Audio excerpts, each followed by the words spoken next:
Welcome, guys. It's great having you guys here, and it's it's been like since I've talked to you guys about it. It's been on my mind. I can't, for me to sleep at night, I'm thinking, oh, got Buddhist strength, I got Suga Pop. Oh, this is good. This is good. This is my. I always tell people, they was telling me, I said, well, this is my favorite one. And I've been on with Scooby, which is my best friend, but this is my favorite one because I'm hearing things that I didn't know. And I like hearing things I don't know. I really do. I'm really, really good. And the first person, you guys, the audience, thank you guys for joining and stuff. And we're here to with two legends. We have Suga Pop. He's a legend and a half. he's he's done every dance style there is for a street dance. He's done it. So like I was telling him, I didn't know what to call him. Yeah, look, he's a locker, pop, a breaker, what I didn't, because he did it all. But I know he's my friend, and I'll let him talk to you guys about that. Suga Pop, just give a big thumbs up. There you go. And then down to the bottom we have Buddha Stretch, and he's one of the guys that I wanted to talk to the most out of all the people that I'm going to talk to. Because next week, by the way, I'm going to plug this. We actually have Pop and Pete.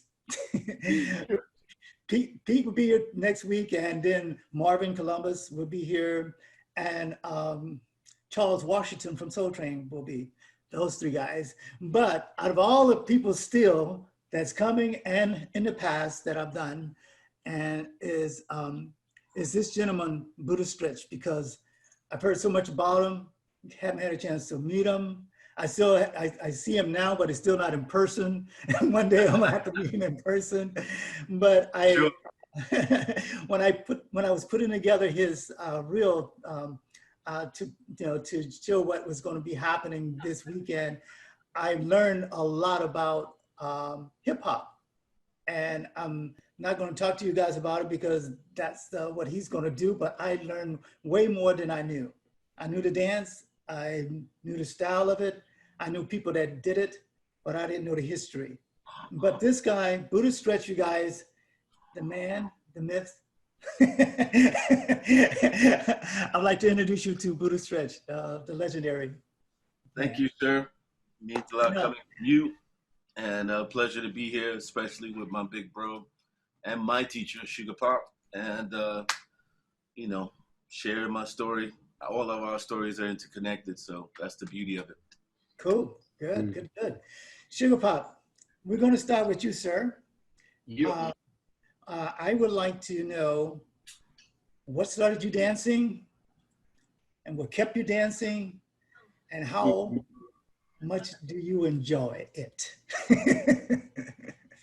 I love it.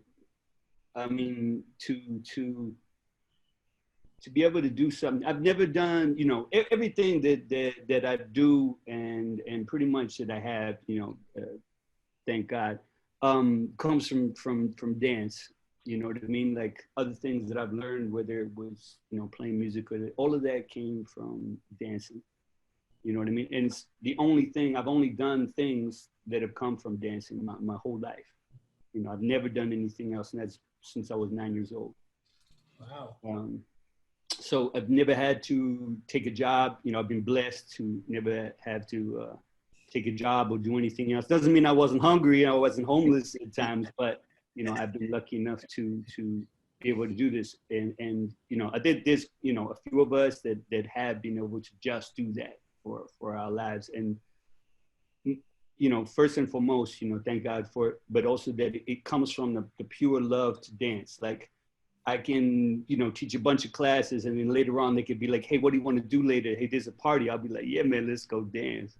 So dancing is still very, very, I actually don't see dance as training or exercising or anything like that. It's pure enjoyment. It's pure ice cream for me. It's not I hear you. It's not like a workout or anything like that, even though you do get that. It's not, it's just the love of dance. And while I'm on that, it's also like watching and dancing with somebody else is also really fulfilling for me. You know, and it's never just about like, hey, I could do that or I could do this. It's also like I get enjoyment out of dancing with people, out of what they do. And I think that's getting lost a little bit nowadays, you know? And that's because a lot of it's not coming from the party. It's not coming from social dance. And what's funny is when I first started using the word party dance, I think even Stretch asked me what's party dance, but we use the word party for as in social dance. Just a social was a party, so I just kind of skipped ahead, and a lot of people didn't want to hear social dance. Seemed like grown-up words, you know what I mean? But party, it was just easier to and people weren't partying, and it's funny that you'd have to teach somebody how to party, or do you know what I mean? But people find it, really, really fun to party. Do you know what I mean? And it's like, it's what's missing from, today's dance. You know what I mean? People are dancing as a means to do something else. You know what I mean? As a means to get ahead. We have a whole bunch of competitors, dancing competitors that just compete in contests, or I'm training to do this or do this, but they're missing the enjoyment of dancing. Not the enjoyment of somebody else giving it back to you, but you dancing and feeling good yourself. Like I get down sometimes and there's nobody here, but the feeling of the dance is super, super important to me. And actually lately, I haven't felt like dancing, everything going on. And it's kind of weird, but I have to also rely on myself that, sometimes a song will come on, I'll get up and groove for a minute, but I haven't had that passionate dance. So I gotta be true to life. I'm not gonna push myself to be like, I must train, I must do this. I don't do that, It's like, hey, remember when we would do a show, Alpha, and I'm gonna get into this when we get into the history. I've known Alpha since 78, 79. We were just trying to get the years of when we actually started dancing together. But we would make a show and we would drill it and drill it and drill it. And, for a 14-year-old kid, that's crazy. You know what I mean? You would just lose your mind. But the best part of it was when we soloed. It was like, thank you. We don't got to think. We can just let go. And that part of it, you know what I mean? That's still that solo part of it is still, that feeling of dancing, you know what I mean? Just of letting go and not having to think and not having to stress. So yeah, let me jump into it right there. I grew up with the child that I wouldn't change for anything. I wouldn't change for everything, because with every, drop of pain or whatever I went through, gallons and swimming pools full of good stuff, that came along with it. That being said, dancing was the best thing. When everything else was bad, when everything else wasn't going your way, when you felt bad or hungry or whatever, I'm not really gonna harp on too much of that stuff, but dancing was the best thing. It was never a nervous thing or a stressful thing. It was the most release. Amen. And like I said, it wasn't just me dancing. It was watching other people dance. I would watch other people dance and just feel that pure joy, which is what I want to get on right away. Dancing for me and for everybody, I believe, that really dances. Dancing is a celebration. This is not a battle, and this is not a war, and this is not I'm trying to put you down by me doing good or that. Dancing is a celebration. Do you know what I mean? All you've got to do is think about, like, man, when all you got to think about is them kids running after the ice cream truck and going, ooh, I'm getting some ice cream. I got some ice cream. Or your favorite food is coming. You just start dancing right where you are, or your jam comes on in the car. You're not thinking about, hey, I'm going to do a split and I'm going to do a backflip. You're just in the car like, ooh, ooh, ooh, and that feeling is something that needs to remain. And that's why I keep going. I could walk away from this at any time if there was anything better than that feeling. But nothing is better than that for me. Nothing makes me feel as good. Nothing, whenever I feel any kind of down or whatever, that music always brings me back. Yes. Music. Yes. And how we, touring with a bunch of bands and everything taught me a lot, you know what I mean, about how we play our bodies. We play them like instruments. And there was one particular guitar player who I used to talk to all the time when we were on the road, and I would ask him stuff, and I play some guitar and stuff. And he would say, hey man, if I could do that thing you do with your body right there on the guitar, and you know what I mean? I would just look like it didn't make any sense at the time, you know? I'm gonna jump into a funny story. I know Stretch has probably heard this before, and I'm sorry. Got all the time in the world, brother. Just, we got 2 hours to hang out. One time, me and Pop and Peter in a contest that we used to do all the time. I'm talking about the one in Long Beach. What was it called? What was the club we used to all go to the contest on the circuit when we danced in the circuit? El Paso Cantina. El Paso Cantina, yes. So we in there, and okay, so this contest, we had a thing called the dance circuit, and we would dance, you know, it'd be me and Peter against Deputy and Alpha, against Fluky and whoever, you know what I mean? It would just, you know, against some drunk girl, you know what I mean? And some 70-year-old couple, you know what I mean? And some girl, fire knife doing the dance. It was everything in this contest. You have a big 400-pound guy with his stomach out, Super Dave. Good memories, brother. Yeah. So we would do these contests. But anyway, one night we did this contest, me and Pete, and boom, Fluky comes walking out on the floor. And Fluky was dressed sharp, you know, double-breasted suit. And he didn't care who was there. The whole club was watching. He said, let me talk to you, man. He got right in my face. And I was like, I was always a little scared of Fluky anyway, because, and I was still a teenager at the time. He said, you gotta listen to the music. And I was like, okay. Music will tell you everything you need to do. And I was like, oh, okay. And then I like, you know, smiled like, please get out of my face. You know what I mean? But he was like, no, you gotta listen to music. Music's gonna tell you what to do. And so I was living with Pop and Pete at the time in his family's home. And we had Pop and Pete, mom and dad had let us make the garage into a clubhouse. And so we would all sleep out there, me, Skeet, whoever. At the time, a couple other guys that had moved down from Fresno were sleeping out there too. So anyway, we went back to Pete's house that night, and they had a big old record player, like the console kind, you know? And I remember I took out a record, put it on really, really quiet, and I listened. And I actually thought the music was gonna tell me like, hey, do a split here, turn around. And I was listening like that, you know, I'm like, man, I gotta listen, you know? And I tried, I mean, I even tried to spin the record backwards. Maybe it's message backwards or something. But that's how. That's funny. How did it start for me? Okay, so people, when this started for me, there was no, I didn't see locking. I didn't, you know, popping didn't exist. You know, I had never even heard of anything about breaking it. It was just the music, and we would just cut up. That's what it was called. You would cut up. You would just dance. You would get down, right? And you would just do the dances. Somebody would do a dance next to you, and you would just join in with them. It was dancing. We danced in the playground. We danced at the bus stop. We danced so much that they named dances after the bus stop, and etc. We just danced everywhere that we could. We weren't going to clubs. We were kids, you know. Street dancing. Yeah, that's the feel of it, and that's what's missing. Like, all the time people say, hey man, what dance clips do I need? You know, I want to look at new stuff. And I'm like, man, you can't go look at America's Best Dance Group or whatever it is and all this other nonsense on TV. Go look at after a celebration, after a high school basketball game.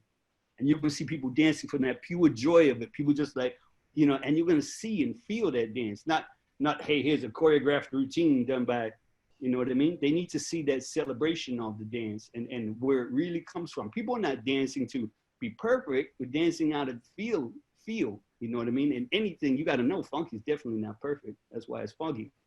You know what I mean? It's got this groove that just can't be moved, you know? Yeah. So, you know, just dancing. I didn't know anything about locking. I didn't even see the lockers till probably, you know, 74, 75. I think most of the TV show performances that I got to see were probably around that time, 76 at the latest. But there was a song in particular, The Big Payback. And once I heard that song, it did something to me. And I saw a visual representation of it. My mom was a dancer. Now, my mom was a stripper. Yeah, no shame in the game. She's gone now. May she rest in peace. So my mom used to go to this nightclub. Back then they had a DJ in the strip joint, and the girls would bring their own songs. Not my mom, but girls that, you know what I mean, that were younger and into dancing. They would bring their own songs, and they would ask this DJ at the same time. We had the same name as me at the time, and he would play the records for him. And this girl brought in the big payback, and she got out there and she said, "Bum, ba-dum, and I was too young to think about it. It wasn't sexual, it wasn't anything. I wasn't even there yet, you know, I was a child. Right. But the control and the power and the feel that she had, you know, like people watching, I wanted to be, you know, I didn't want to be that girl, but I wanted to be a part of that feel, that, you know what I mean? Like it was when people say, "Hey man, I feel you," that means the most to me, more than any other accolades or whatever, because they actually, you know, when people come back and they say, "Hey, you were, that was amazing, you were stupendous," you know what I mean? Like it's different to when someone comes back and they have that stank look on their face, like, "Ooh, you, ooh, because they felt it, you know? And that, you know, that was my first real, like, wow, I just want to be a part of that visual representation of the sound. You know, something that's deeper than just action. Do you know what I mean? Something was being moved by that music. Right. And I just wanted to be a part of that. Do you know what I mean? And it wasn't to get fame. It wasn't to do anything. It was just to be a part of, to be moved, to be part of a movement. Good. Yeah, that's so awesome. the question, Alpha, are we on Facebook now? Because I can't find it. Let me check a little bit. Okay.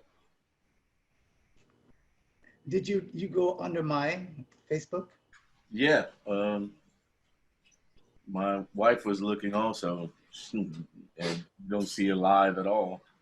I just see your the videos you made for Pop and me. That's it. I can't find the live.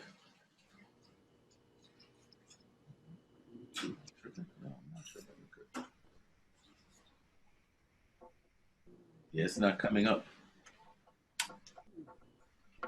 See, this is your page, but there's no live on it. Oh, okay.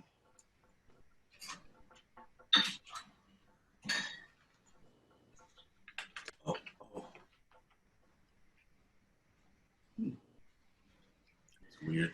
You know, it's it's okay, because but I'm looking for it, because that's what I was saying in the beginning, that normally when I hit, like, 'cause there's only one way to go on, and you hit like you hit, because it gives me options where I want to do, and then I say I want to go live on Facebook, so I hit Facebook, and I'm just gonna grab some water. Be right back. okay. Let me check something, guys. Audience, What's up, Stretch? Nothing, bro. How are you? I'm doing okay, man. I'm gonna get, you know, it's just me now. My Kinks is back in New York, and hopefully, hopefully, you know, school goes back. If not, he'll come back, you know. Yeah, I hopefully school doesn't go back, because yeah, no, I'm just saying it's crazy. But they're talking about 3 days a week, you know, but 7 days a week school, but the kids will go for 3. You know what I mean? So there's like less people, but I don't know. They do something like that, cool, but it's just crazy here. They letting all these people out of jail, but you want to send the kids to school? Yeah, that's double no. Don't even make no sense. It's bad enough for them to get out of jail, but it's not bad enough for the kids to be packed in the school together. Yeah, it's crazy. It's ridiculous. That's ridiculous. Yeah, my girl's back in Germany, because they sent letters saying she had to go back. You know what I mean? Like she got an email or something saying that she'd been here 3 months already and she needed to go back. So she's there. And I can't go visit because they won't let, can't come back. So, you know, till this is done. So. Okay, guys, yeah, it's going now. Yeah, you know what? I tell you what I did is that normally I have like my double screen of my computer and stuff, but I decided to just do a keyboard from here. And my screen was asking me when I said I need this screen to say something to me, and it was saying it over to the screen and say where you want it to go on your screen, on your home screen, and I didn't know that because I didn't see it here. So I went over there and it was staring me in the face to do that. So I'm sorry, but the most important thing is that everything that anyone missed, they're going to get a chance to see it because I still have copies of what we're doing now because it's going to play over and over for, for a week or so. So, and I apologize to the people that was waiting to listen, and hopefully that you got a chance to see some portions of this. Because I looked at my screen, it looked like people were watching something. But anyways, I'm going to let Suga Pop finish, and I'm going to edit this like crazy when I.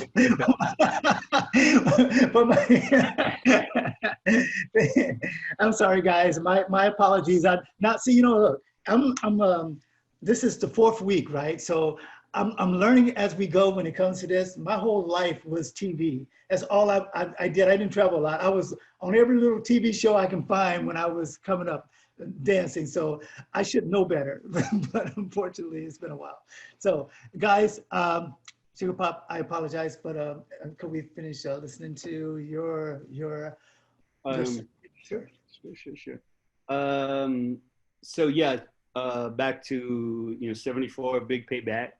This song, really, really got me going in a certain direction, let me know really what I wanted to do, what I mean, was to dance.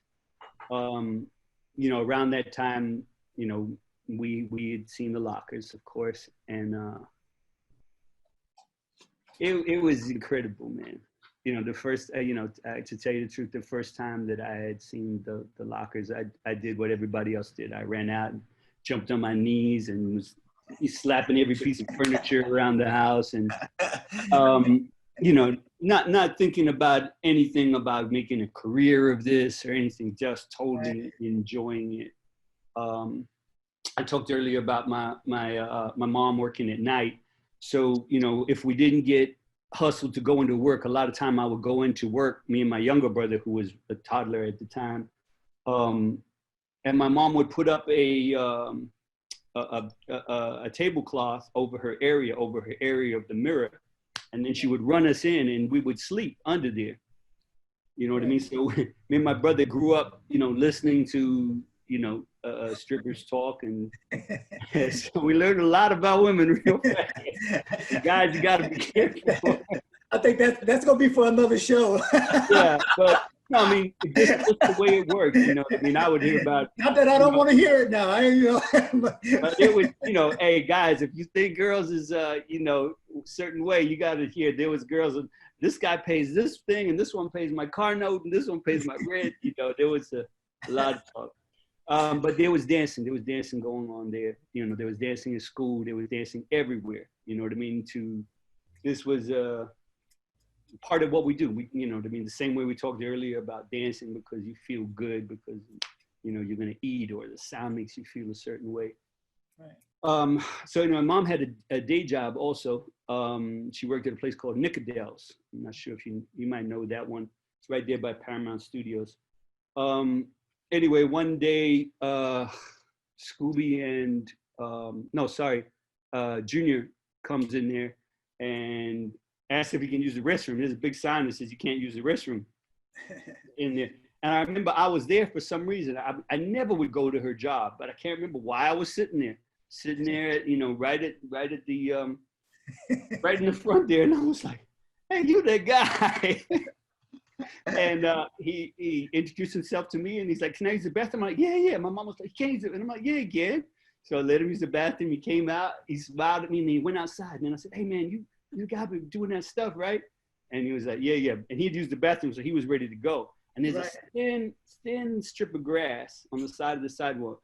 And I remember I had seen him try to do a back handspring, but it kind of went sideways. And I could do a back handspring and a back flip. So I said, man, this is my chance. I ran and I did it. And he said, oh, he was like, man, you got to show me how to do that. And I said, where do you live? And sure enough, he told me. I went there. I met him. I met Scooby.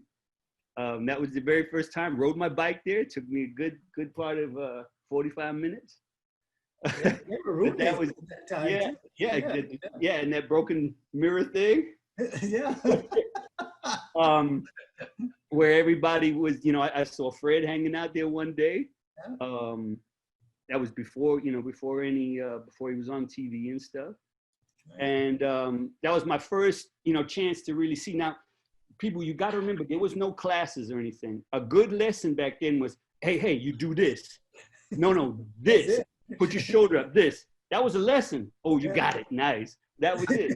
You know what I mean? No, don't do that. Do this. No, don't do this. Don't do that. That was a good lesson back in the day.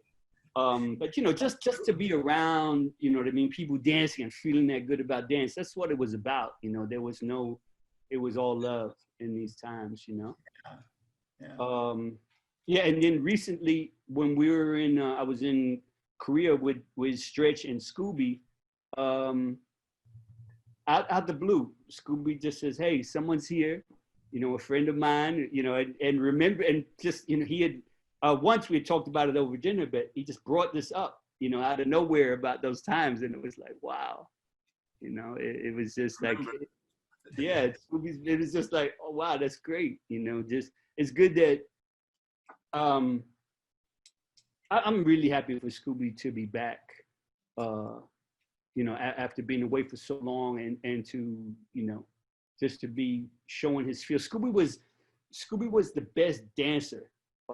At the time, just the best. Everybody wanted to be like Scooby. Everybody wanted to be tall and have big muscles, and all the girls go crazy when you dance. You know what I mean? But Scooby had this feel like Scooby's Funky Broadway, which is my favorite dance. The Funky Broadway is my all-time favorite. And if you see me do the Funky Broadway, it's purely out of I see myself as Scooby when I'm doing it.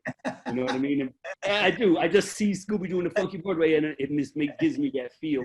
But we had this feeling, you know what I mean, so much power over it. I mean, and feel that it spread to other people, as Alpha knows.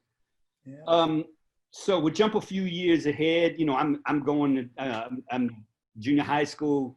Just going into high school, and I'm getting that little notoriety. In the neighborhood, at school, and people are like, man, you dance good, and everything. And of course, as a kid. Your head gets pumped up. You feel like you're really good and everything. And so I'm gonna switch real fast. Okay. No, take your time. Now, a thing about when people say, "Hey, man, you were doing this at that time," and I wasn't. Okay, I was attempting to do it. I was doing what I felt was right. And as far as dancing, yeah, I've been dancing since I could walk, but if someone says, hey, were you locking or were you popping during this time? I have no problem to say when I actually learned what it was, not what I perceived it to be. Do you know what I mean? In other words, if someone says, yeah, man, I was doing ballet since then, but if you ask them, hey, man, do a plie, do an elevate, do an arabesque, and you didn't know these things, you weren't doing ballet. You were doing what you perceived as ballet, what you thought it was, but not what it actually is. Now, can you change it to yeah, but you have to learn what it is to be able to change it, to make a variation in it. You have to know what something is to be able to make a variable of it. So when I look back, and even when I see the old footage of me dancing with you and Deputy and Big D as the lockers, I know that my technique is not correct. I have no problem with that. I was doing what I believed it to be. Do you know what I mean? I had to learn, and there's no problem with that. I like being, I love that there's always something to learn in it. Do you know what I mean? Yeah, of course. That being said, okay, so Lockton's been around 50 years. For 40, no, not me dancing 40, but for over 30 years, everybody in the world is doing the Scooba wrong. Everybody. Right. Okay. Scooby comes back, and Scooby does a Scooba, and I'm doing it with Scooby, and Scooby says, hey, you got to step to the right. I'm like, huh? He goes, the Scooba, you always step to the right every single time. And I said, wow, I never knew that before. And I'm like, he goes, yeah. I'm like, why do you step to the right? He goes, so you can do your spinning split back to the middle. Because it was Scooby's solo dance. Do you know what I mean? It wasn't thought of for everybody in the world to do, or right. For a dance group to do, or somebody being filmed in front of a camera to stay like this. It was right. Made for Scooby doing his dance. So to learn something, 40 years later, 30, 40 years later is awesome. You know what I mean? That's just a great thing. You know, I still take dance. I take Stritz's class. Oh, you did? How cool. No, I take class. And it's not like I took it. I take class whenever I can. The same, he'll be like, hey, what you teaching? What you teaching? I'm coming. There's nothing, you know what I mean? We grow on getting better. Now, check this out, people. Dance is a love thing. Now, learning something right is the only way that you can get better at it. Do you know what I mean? Learning something the right way and then pushing it to get better. There was a time where I said, hey, Stretch, what was the name of the dance we were doing? Drawing a blank right now. We were doing Stretch was doing a shamrock. I said, hey man, the step is on the clap. He said, huh? I didn't see it that way. I said, no, it's on the clap. And boom, it wasn't like, oh man, well, I do it this way. He's like, that's the way it is. And, yeah, you know what I mean? It's like, you know, it was no problem. And this is how I was taught. This is how I was told. Before you flip it this way, learn this. Exactly. I think a lot of people, you know, they you know what I mean? They try to protect something or what they've learned instead of, hey man, if I learned it wrong, I should learn it the right way, you know? And it's the only way, you know what I mean? Like I tell, you know, for me, I can explain it really good with when I'm talking about breaking. Because I say, hey, do you know what a 6-step is? And they always laugh. Is that a trick question? I said, do you know what a 6-step is? And they're like, yeah. And I'm like, how many steps does it have in it? And they look all scared and they're like, 6. And I'm like, exactly. So if you do 5 steps or 5.5 steps, it doesn't mean it ain't funky, but it is not a 6-step, you know? And it doesn't mean that, you know what I mean? You can't go do your 5 steps and be calling it a 6-step. Even if it's super funky, it's just a variation. It's something else. It's not the 6-step. And I think people get too bent out of shape about things, and, you know, especially something that's supposed to be fun, dancing, you know? Right. Well, yeah, go ahead, Alpha. No, I was just going to say, could you tell me a little bit about your, you know, because I know that you play instruments. Mm-hmm. What is your favorite instrument that you play, or the instrument that you play?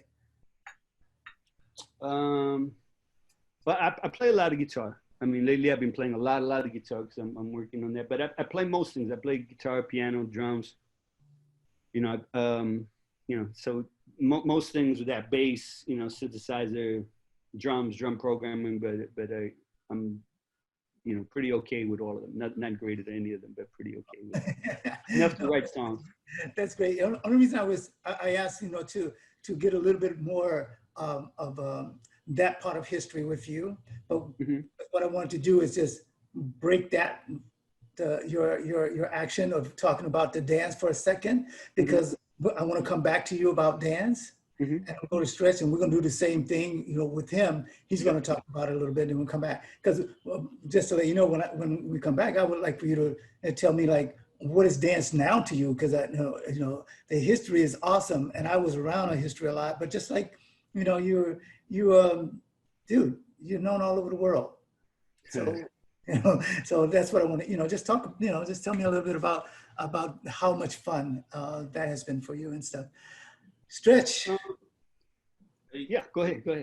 Yeah, I'm gonna give you a little time to think about that. That's right. So I'm gonna go to Stretch right now to have the guy that I've been waiting all these months to talk to, because see, I know you.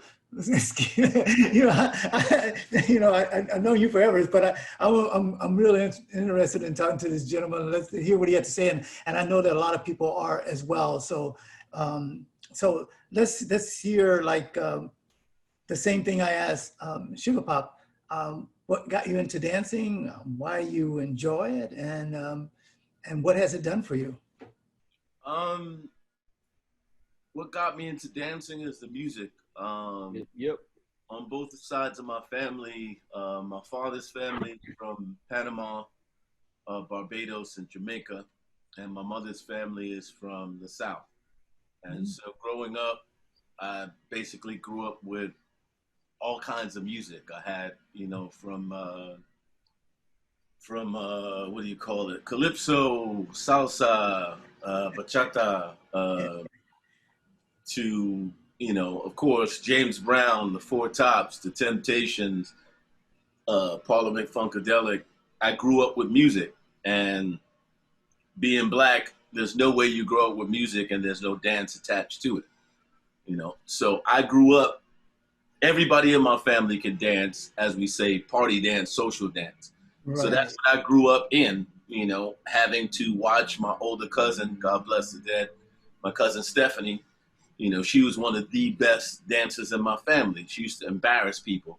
When guys tried to dance with her, she would shut them down. And, you know, just that was the thing. We danced as pop, you know, put it. For me, it's like when it's always a celebration. We danced at church. We danced at a birthday party. We danced at over hot food, a wedding. You know, we just had a right now, if we have a family reunion, there's always music involved. You know, we danced at one of the places that I grew up in is a roller skate rink. You know, and I was the only one. I'm the only one in my family that don't skate.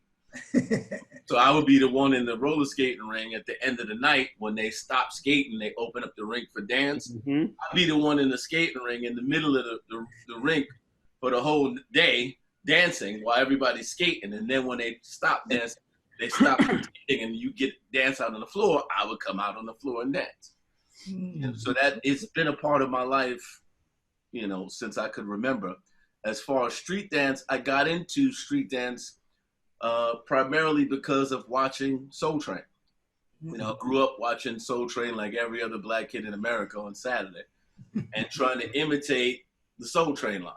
You know, everybody trying to go down the Soul Train line. And, you know, as I got older, I didn't plan on being a dancer in any way, shape, or form. I happened to see the Electric Boogaloo's on Soul Train, and I happened to see another guy, one of the my mentors from Flatbush. His name was Dr. Jam, God Jameek. I saw him before I actually met him. I saw him at a party. This is 1979, like late 79, early 80. He was in a basement party near my aunt's house. And he had the jerry curl and the white gloves and suspenders. And he's in there doing a robot and pot. And I'm like, that's the Soul Train thing, you know. And then about a year or so later, I go to a block party and there's some guys popping in the cypher. And my cousin jumps out there and jumps in the cypher with them. And he's doing the moonwalk, not the backslide, the moonwalk. And he has the secret trick. And he's doing, I'm like, and that was for me, that was my inspiration from that moment on, my cousin Charles. When I saw him do this dance that I saw on TV, and I thought, well, if he could do it, I could do it.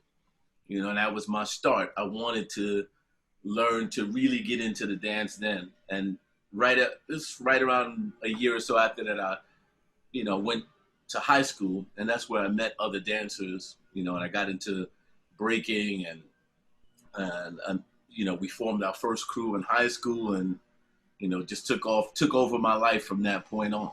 You know, I used to get into arguments, big fights with my father because he literally told me dance wouldn't take me anywhere.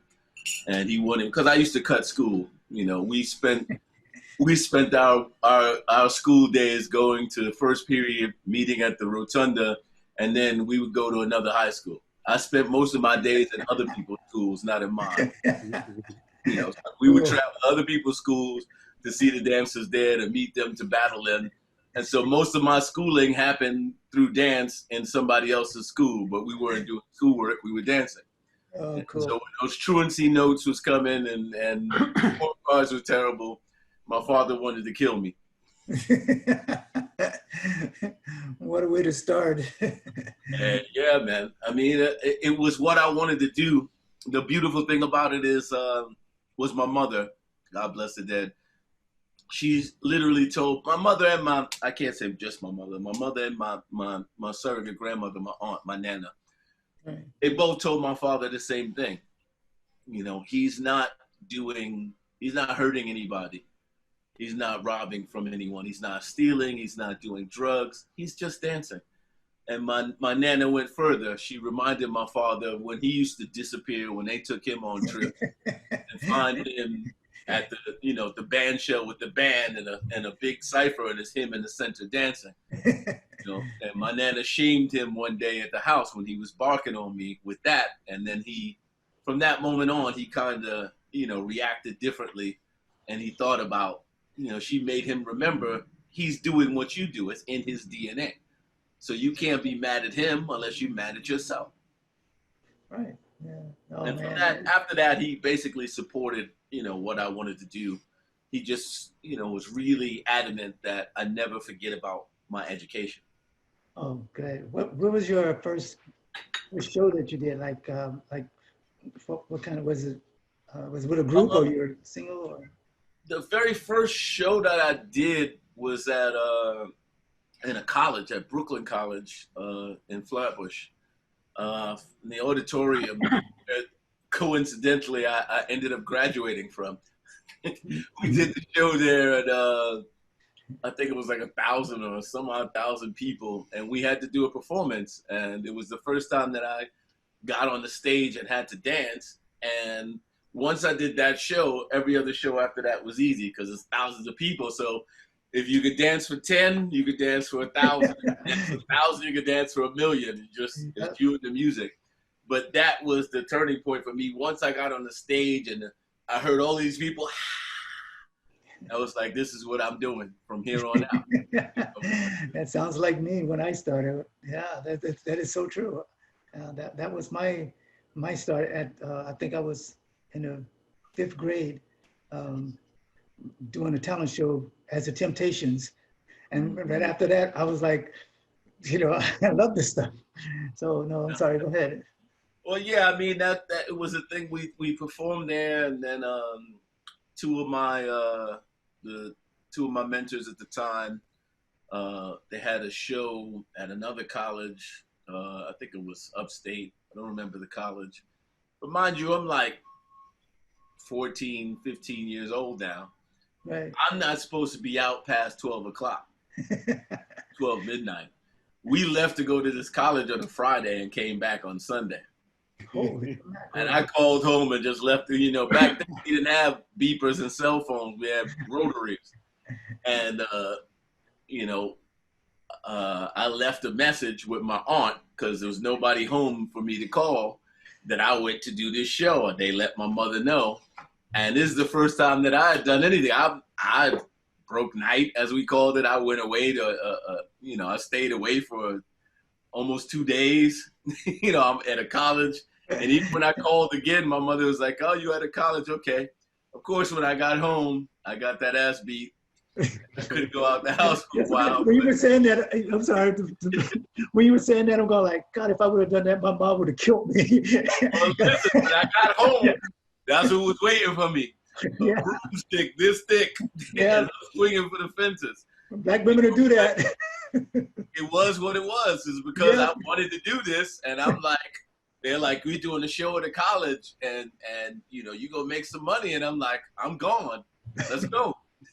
I'm gonna call home and leave a message, and I deal with the repercussions when I get back. And of course, I got back. I had some money, and that changed the whole idea of it. Once my mother saw that I'd actually gone and made some money dancing, Right. then it was a different, awareness of it. Like, he's literally trying to do something with this talent.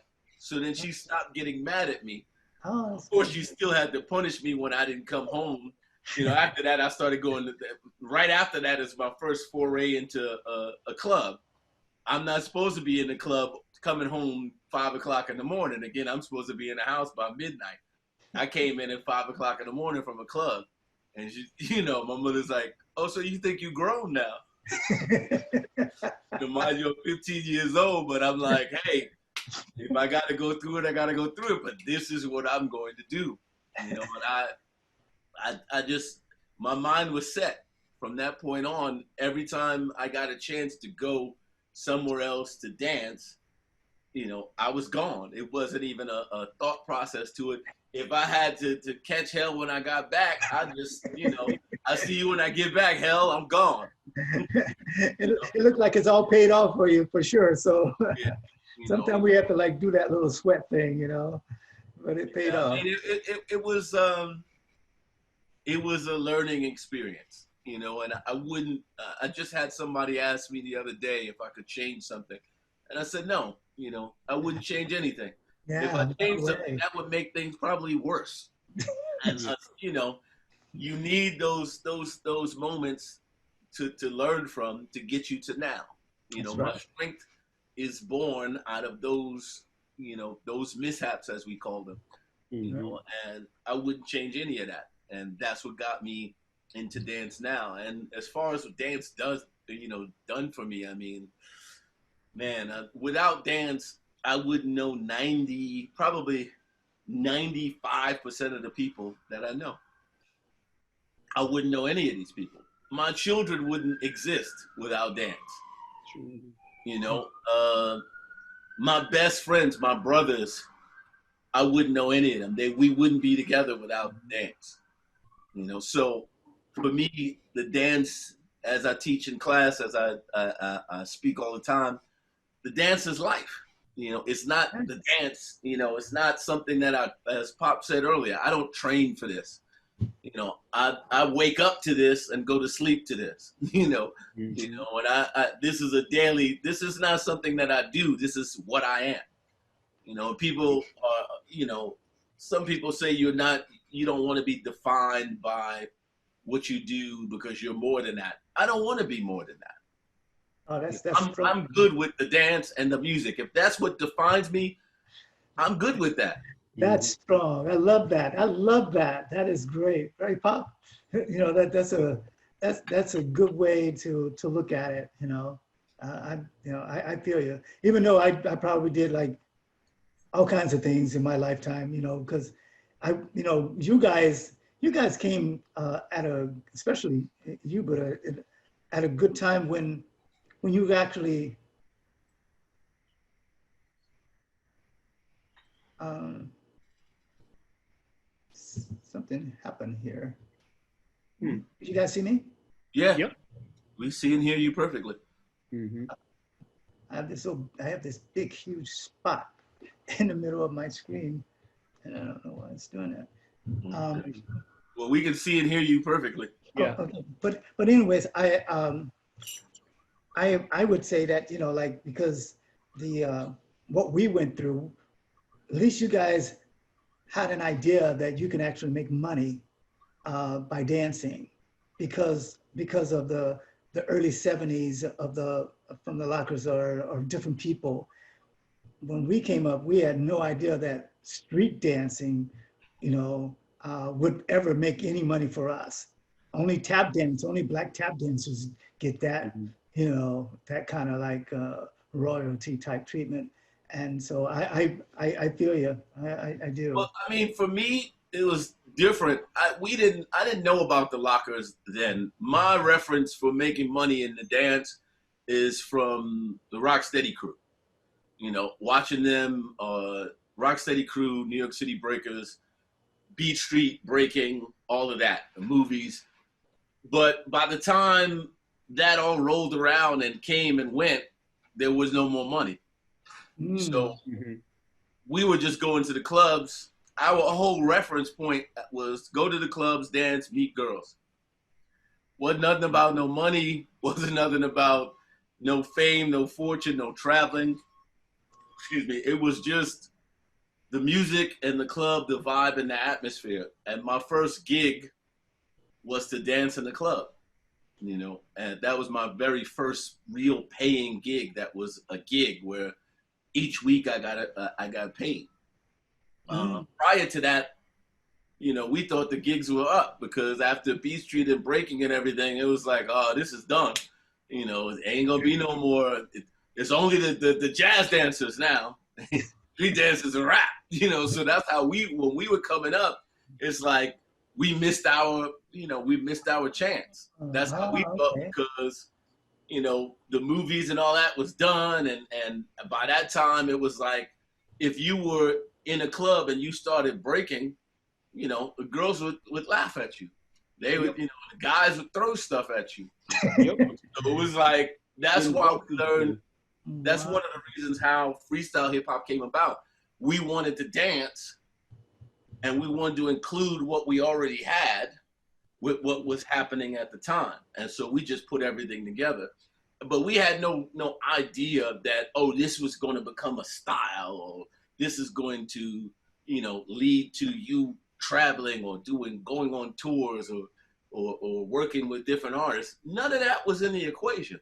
The only equation was go to the club, go off to the music, get some phone numbers, go home. Mm-hmm. That was it. You know, for the most part, that's what the whole process was. Just to go to the club it was also you wanted to go to the club to work off, you know, the Trials and tribulations. tension of just being a young black man in America, you know. And so that was for us. The club was it. We literally went to we literally tried to go to a club almost every night. You know, by the 90s in New York City, there was literally a club from Monday to Sunday. Mm-hmm. So we were going out night after night religiously. And the thing that changed our lives were we were getting gigs now. And after the gig, we would go right back to the club. You know, so the club life never left us. That was everything that we did revolved around that life. Mm-hmm. And so the way that we danced, the why that we danced was still deeply embedded in that. And we never left that. We just brought that to whatever gig we were doing. We didn't change what we were doing to fit the gig. We changed the gig to fit what we were doing. Gotcha. Yeah, that sounds familiar. You know, it's kind of strange the way the way you put it. Not, I guess maybe not strange, but it's a good way you put it, because it feels strange to me because it kind of happened to us in that way. I know, for as locking, you know, like because like I danced constantly for, you know, ever since I went on Soul Train up until at least straight for a good 25 years, right? And I started dancing when I was 19 years old. And being, you know, 67 now, and when at a point, you know, you look good for 67, man. Great. Thanks. You know, when you, thank you guys. But you know, you get to a point like you were saying, like, okay, well, we did all of the dancing back there. We did a lot of things, and then so I started promoting nightclubs and stuff like that, and then my oldest son was born, and I'm going like, I got to get medical insurance and stuff. So I took a real job, and then, you know, because it wasn't like getting the gigs, and I'm older now, I'm like in my late 30s at the point, you know, and so it's like there was no more locking jobs. I did all I could to hang out with the rest of the guys, because I was my style was so different. I would be doing like stuff that looked like was more modern, like not popping, but more jazzy or break-in and stuff that they didn't know what it was. So I was able to stay in a little bit longer. But just think about it. Just an example, the last time you saw Fluky Luke in a show, and he's a good friend of mine, you know, so from the Lockers. And that's when locking was kind of like not being there, when you stop seeing the Lockers, like the main, the Locker group, the original Locker group, because there was a second Locker group, which I was in. And after that second generation Locker group, that's when things kind of like got kind of scary for dance for us. And for many years, and the reason I was in it, because I used to just go to clubs all the time, just having fun, not thinking about working anymore, dancing wise. And like I said, before we came on, I went like in 2010, I went to the Hip Hop International Awards, and I saw that people were still locking. and that was a surprise to me. But I knew, I went like, whoa, this is incredible. But I knew there were guys overseas working, like Pop and, you know, and Pete and even Scooby wasn't over there then. Greg, Go. Tony Gogo, you know, Go scouted the whole country. Rabbit, you know, I knew that was happening, but I didn't think nothing was happening around us, you know, here. And it's, you know, Cleveland. But it was still stuff happening that I didn't know about because I had moved out of the scene. So when you said that, well, it was the movies are gone, da da da. That's how I felt. Even though you guys kept on, but I felt like that. I'm like, well, I gotta just give me a regular job. So because I did as much as I could. I promoted. I did all the TV shows. I had shows in Hollywood, and then after a certain point, you know, at you know, a dancer. You know, you dance all your life. It's all you ever dream of. And it's not there anymore, but just going to a nightclub and sweat. That's what I used to do. Even after it was gone, I would go to a nightclub where take 2 shirts, sweat out one, go to the car and get the other shirt, sweat out that one. So I never stopped, but I never, for money wise and, you know, professionally, I stopped until like maybe about 7 or 8 years ago. So, but I started bringing, but that gave me like, it kind of like hit the core when you said that, because it's kind of like what had happened. So you can go I mean, jump in on this real fast. Stretch, I'm sorry to jump in real fast, but it's something I want to make sure I get out before this is over. right. Really important. When we're talking about the club, people always say, hey, well, I was doing this style and I kept doing it when it was out of style. Okay, so listen, if you went to the club and they're not playing the music that you dance to, you didn't try to squeeze that square peg into a round hole. You know, people get it twisted, you know, and you trying to dance off of music that it does not make you feel. You're forcing the dance. These dances come from feeling.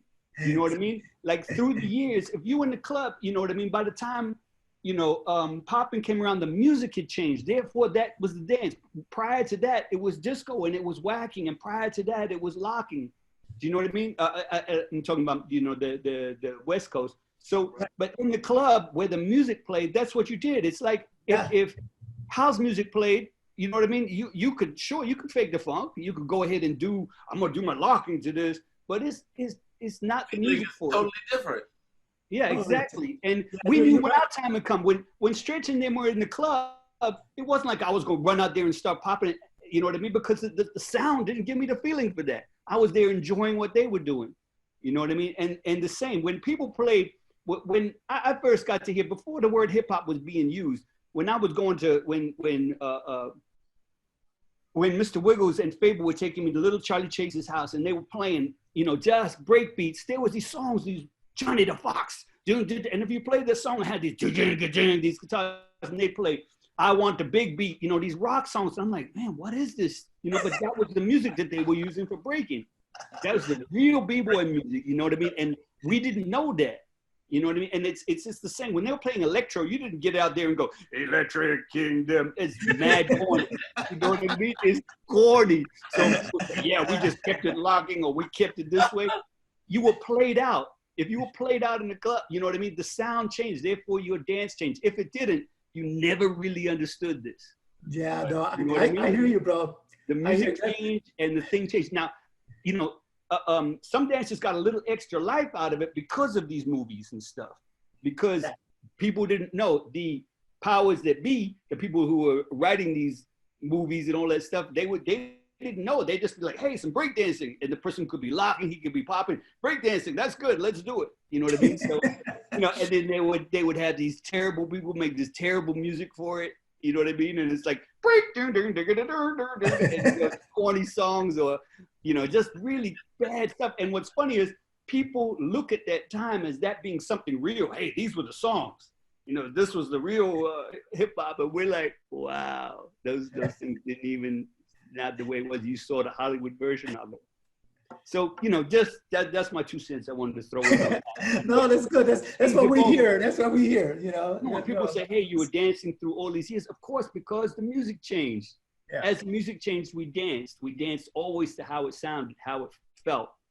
You know? Well, so, I totally agree. And I'll say this before I go back to it. But when the music changed for me and when that's what I started changing, because I was a street dancer, street like the 60s. I would do whatever come out, right? So only thing when I start locking and I put my crazy style of Louisiana style with it, I never really changed from that as a professional type dance, no popping or anything like that. But when like the hustle came out, it was like more like a fun dance, you know? So I started doing that, and I, actually made money doing it, but I wasn't trying to.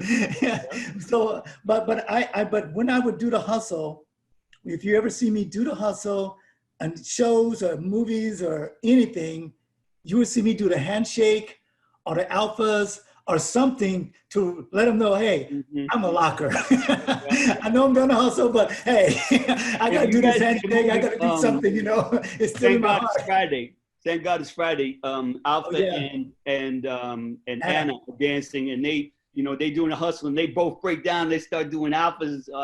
Exactly. So that's what I'm saying.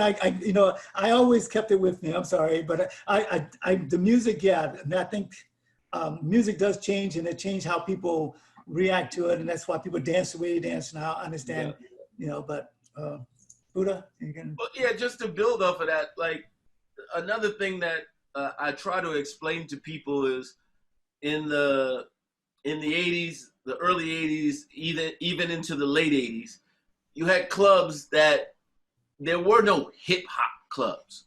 People go to hip hop clubs.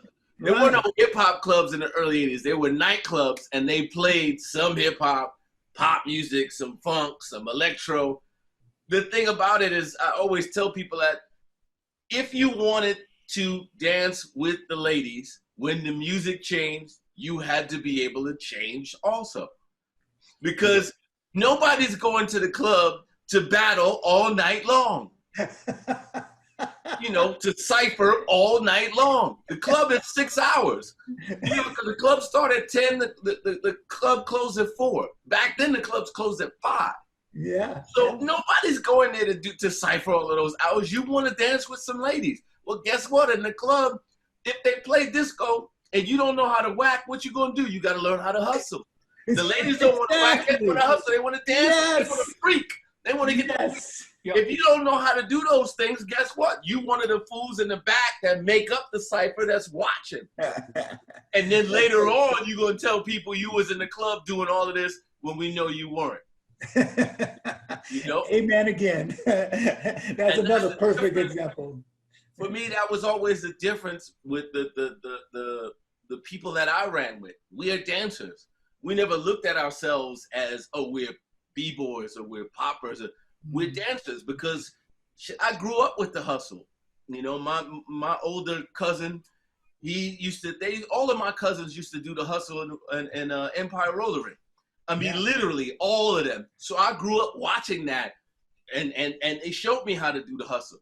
So it's like you adapt to the music in the moment. They didn't start hip hop clubs until later, and then if you went to a hip hop club, fine. But like Suga Pop said, if you went to a hip hop club, you are not going in a hip hop club and start popping because they're not playing that kind of music. Yeah. I hear you.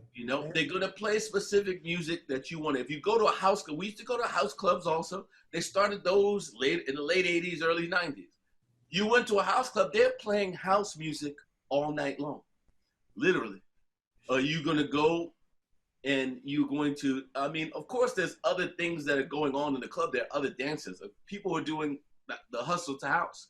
There was voguing going on in the clubs also. There's what they called just freestyle, a lofting at the time. We learned all of that because you wanted to be in that conversation. If you could dance, you wanted to take part in that conversation. You wanted to be. I didn't go to the club to watch people dance. I went to the club to dance with people. If somebody was really good, I would sit my ass down and watch them because they're amazing, But it's a communication. And when we went to the club, that was the whole point of it. It was to communicate with each other, to take part in the conversation through the music. And again, to echo what Pop was saying, that is what's missing. They don't know what that means anymore. They're training. They're competing like it's the Olympics. And it's funny because in the next Olympics, they're going to have breaking in the Olympics. But it's not a sport. The whole idea of it is communication, and that part is getting lost. I just had a guy write me on Instagram as we started this conversation. He says, "Hey man, thank you so much. I want your advice. I want to start, dancing hip hop. What should I do?" And I wrote, "Focus on the music." And he wrote me back, "That's it?" Yeah, focus on the music. You're not gonna understand the dance if you don't understand the music. Yeah. That's true. But you want me to tell you to do the Running Man for an hour? That doesn't mean anything if it's not to the music. If you don't understand the music, then you can't do the dance. I always teach that way. That you gotta know the funk, the rhythm, and and the R&B stuff is where it all came from. You have to have that funk, and you have to have that soul, and that's what I always felt deep down inside. You gotta have it. For me, that's the beauty of rap music is that it covers all of those genres. So Yes. if you understand funk, well, guess what? When you hear funk in EPMD or De La Soul, guess what? You understand the music better.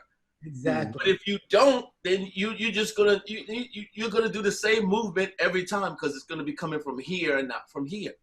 Right. The reason I did this show, doing these things, and I don't do the live farms, everybody talk and stuff, because I think you lose something when everybody's, asking questions, which it's good to ask questions, but I felt that the history is very important, the way we grew up and how, because the dancers today, and I respect and I love all the dancers everywhere I travel to, all over the world. I love the idea, but they actually, like you were saying, but that they're in class, like learning, and we were out having fun, dancing, having fun, and I had no idea, a country boy that used to ride a horse to school in the summertime, come on, me, would ever be like on TV and like having fun. And this is the honest God truth. And I, like I said in the very beginning when I was telling you, I try not to lie. I really do. I had no idea that dancing would be like my career. And because I've never, like first work-wise, every job I've gotten is kind of like, it's been like, I didn't hustle for it. It's just like, it just came, it just came there. And because I'm like, dude, I pay you guys, let me dance. Later on, I'm going like that'll make sense. But I'm just saying, I had so much fun just dancing. I think Soul Train kind of like did that for me, made me who I was. Soul Train did, because I knew nothing about it. I would go to every club. I used to sneak out too, but I didn't really have to sneak out too much because my mom moved to California when I was like 15. They left me a car. I got my permit, but I just drove anyways.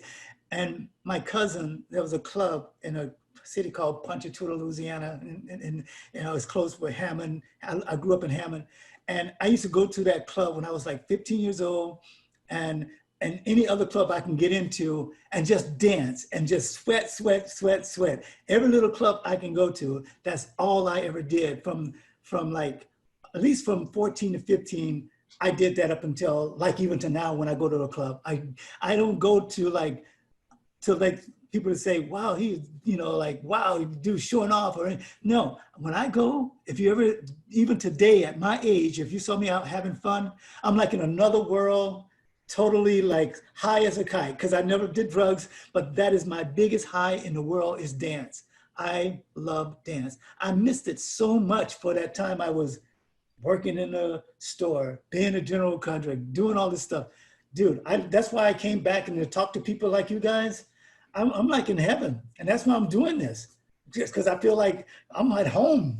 I just feel that I didn't right now. As Suga Pop was saying earlier, I'm really thankful for my wife, because she's always into the music. So even when I'm not feeling like dancing, she'll play some music and get going, and then that completely changes the vibe and gets my because I miss the club, man. I miss the club. It's my entire DNA. And to not be able to go out and dance, like going to these events is one of the reasons why I started DJing, because I hated the music that they were playing. I'm like, y'all are playing all this trash music, you know, that nobody's gonna dance with each other. You just playing music for them to dance at each other. That's not dancing. I want to hear, like, I don't know how many events that I went to, and I say, you know, especially for the damn locking contest, the battle, the cipher. When the fuck are y'all gonna play James Brown? Like, what is wrong with James Brown? Are you serious? You gonna play all of this other macho disco nonsense that nobody ever really danced to? Y'all playing B and C sides, but you can't play James. I can't get, you know, there was a time, just one time. No, that's my favorite song in the world. That was a time. I remember when it first came. Can I just get the hey, feel all right? One time, just one time. Yeah, that's my freaking song. Ever since I was a kid, I love that song. Ask anyone that knows me, knowing that There Was a Time is my song. I feel you. Man. And that's what I used to get into arguments with the organizers, with the DJs, and I'm like, I don't care. I don't care. I can't sit here through this terrible music and watch terrible dancing.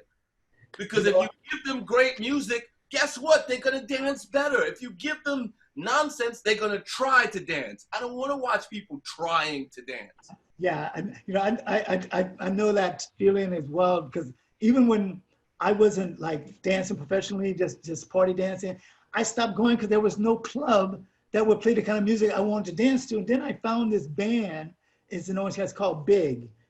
Shout out to Big. You know, I'm just hate that they're not, you know, we can't go see them. They're a live band that sounds so good. And they play all of the old school funk music. And they probably think I'm crazy because wherever they go, I'm there. You know, because it's the band, and they know that. Because they'll go to LA. I'm like in LA. What are you doing away in LA? With, you know, because it's that music that they play, and that gives me that. It's like I was dying for that high, and that band gives me the high. So I understand. And that's what's missing, man. I miss. We used to have a thing here called the House Dance Conference. We had it for 10 years. Shout out to Brian Footwork Green and Dance Fusion. They went on from 1999 to 2009, and it was literally the third Thursday of every month. 2 floors. You had you know, hip hop and funk on one floor, and house and disco on another floor, all night. Wow. And the entire city came to dance. It's out of this party that you know, it's out of this party that you got all of these dance contests and all that, because they didn't really have the battles for popping and locking and all that yet. But we used to go to this religiously every month. The one time out of the month that I could go and go off. If I wanted to dance to anything, I could go from cipher to cipher, from style to style, and dance all night. Talk about going with shirts. I would bring a backpack with a whole set of clothes to change into, you know, and sneakers. Yeah. I would go from class. If I had to teach 2 classes that day, I'm going to the club that night and still dancing like it's the end of the world. And yes. I literally miss that. It's one of the reasons why, you know, also I want to go back to what Pop said before we came on about the events. You know, it's one of the reasons why I started my event here in the city, because we're traveling, we're judging these events in all these different places. And I had people ask, well, how come you guys don't have this in New York City? And I couldn't answer that question. So I decided to start my event. And I started my event just for that, just so that the people from my city could meet these other people from these other cities and have the conversation on the same grounds of the culture that we're sharing, you know, and people could have a place to go with it, gonna have a good vibe. If you want to battle, fine. The battle is the backdrop. The whole idea of the event is just to have people in the same room rocking to some music. Yes, I agree. That's why I'm doing this. And, you know, the Street Dance Roots is not just me just being on this. This was like just this part here is a part that's been in the works for about maybe, like last year, it's been in the works. But the whole idea, and everyone knows that because I tweeted about it and stuff, that my idea is to get everybody together because of street dance and have the street dance awards and, to do, to have like a street dance camp here in LA, do all the things that street dancers do, because I feel that is missing. They got scatters here and there, but no one knows what anyone's doing. This is, like I said, this is just part of it. And when I retired to do this, and it's fun. I'm not making money doing it. I'm not trying to, but it's something that I feel I can give back. Cause I really did. I danced. The dancers know if I had a job, especially the one that was around me, they had a job. That was me. I made sure that the guys, worked, and even when I stopped working, I saw that dancers wasn't like doing anything. I started promoting to get dancers to come and be in contests and stuff like that. My first one was at Chippendales, Chippendales. We all used to go. Don was working there. Yeah, because my first promotion was there because I was on Fame, and I did a Fame party because they're all from New York, and I was like the only street we call extras dancer, street dancer, because everybody was jazz. So I felt good that Debbie Adams would let me be on the show every week, this street dancer.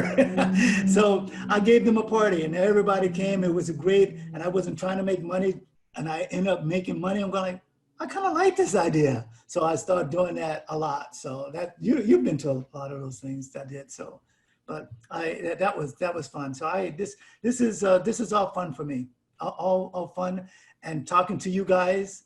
I could be like doing something totally different. I'm being retired. You don't have to do much. So, so this is like heaven on earth. When you guys know how it feels. You started when you were like a little kid, Sugar Pop, just being around that music, even no matter where you were, and you have done the same thing. I did the same thing. And that's how we kind of like grew up. Even though we grew up at a different time, but it sounds so much like when I grew up, and I'm like, probably 10 years older than some of you, So, but it's the same way, growing up by feeling. And nowadays, they don't know what it feels like to go to a club and just party dance, just have fun dancing. It's all a circle. Well, now the thing is, sorry to jump in, but they have these events, right? And they're great. Events bring tons of people to the dance. I'm not knocking events at all. But there's no party. No. There's no dance at 99.9% of these events. So people practice in front of a mirror. They come there, they dance for their 30 seconds, and then they don't pass the prelim, and that's it. They sit in the audience for the rest of the time. Or they go home.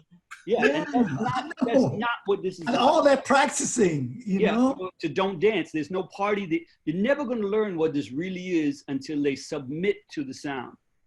Submit to the sound. Okay, so you guys know what freestyle rap is, right? You rap freestyle. It means you go off the top of your head. It's not written down. It's not you repeating something you practiced a million times. You are going freestyle. And that's what people are not doing. They're doing their set routine instead of dancing freestyle. Dance, let go. Do what you don't know, what you don't regularly do.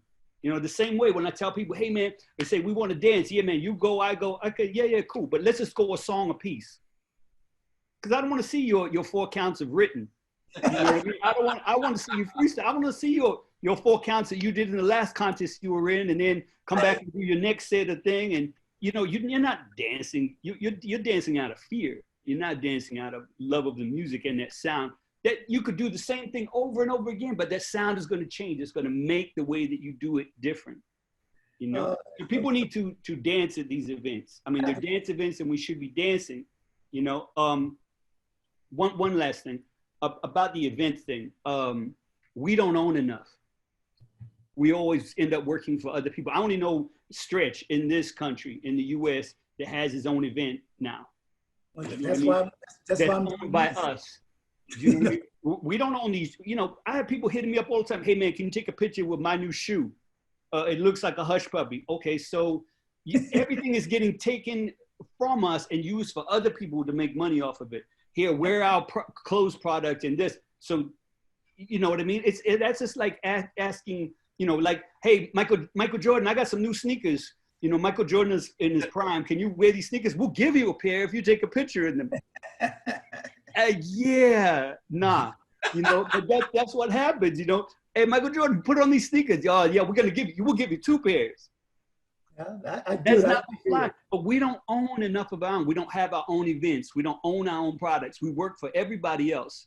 Everybody in the world, man, I meet people that own 10 dance schools, that have 600 students, that have this and that. But we, in this country, we don't have, I don't know any Black-owned hip hop dance studio that just does what we do. And I could be wrong. I'm sure there's somebody out there, but we don't have it like we should have it. We give everything to these other places, but we are not taking care of ourselves.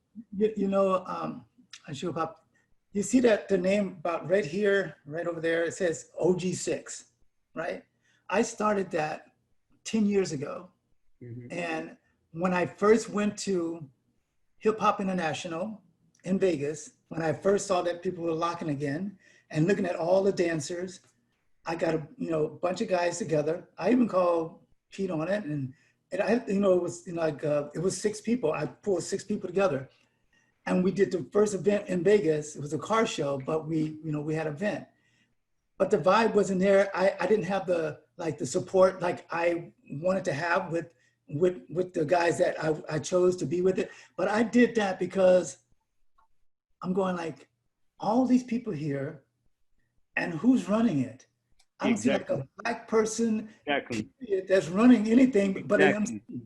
And we're going like, I said, why aren't you guys, because I was a businessman, right? And, I made my money that way, right? So I'm going like, why aren't you guys, why is there somebody else doing something like this out there?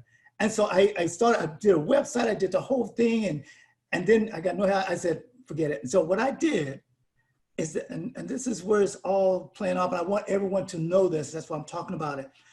I kind of like started going to like the camps in Vegas with Tosh, the Soul Train, the locking camp, right? Originally the Campbell Junior camps, right? Yeah, right. So because I owned a place at that time, I owned a condo in Vegas as well as my house here, and I would go there. So I would just go to the camp and just hang out, not teach, but just hang out, because I just came back into the scene. And so I figured because of that didn't work for me the first time, because I saw I didn't have the right help. And so I got a chance after maybe about 2 years of doing that. Tosh asked me to start teaching. So I started teaching, I'm learning, still learning. And then Aga asked me to come to Taiwan. And I, first thing I did is I called Skeeter Rabbit and said, Skeeter, what do I do? Because I wasn't like going out like that, right? So he told me all the things, what to charge, what to look for, don't let them take advantage, da-da-da. But my main purpose of going out was to learn as much as possible what was happening out there. And after this time, about a year ago, I started putting my OG6 back together. I got all company name, all certified and stuff, to do what I was trying to do back then, because I saw that it still wasn't there. I go to all these events, I don't see us there. I don't see us there. And I'm glad to know that Stretches have one there. And that's why I'm doing the Street Dance Awards, if we can, next year. And we're gonna have the camp here and everything, because I want us to have something. And my whole idea is for it not to be for me. That's why I call it roots, street dance roots, not locking, not popping, for everyone. My website is about, if you have something, you want people to know about it, you can put it on the website. For dancers, I was in the retail business. I have my resale license. I sell all kinds of stuff, right? Stereo stuff. All street dancers could buy it for like almost basically just, but it had to be everything is for street dancers. Everything that I'm doing is for street dancers. And regular price will be for anyone else that wants to buy anything or anything else I do. We were gonna do like the shirts or your apparel, we make it, we give you part of it, and you don't have to buy anything. It's just, I'm just trying to make it be that we have something. You know, I don't have long on this earth, and I want to see something different. We're still dancing, but nobody's, you know, we're still out there teaching and we're traveling, but nobody have anything.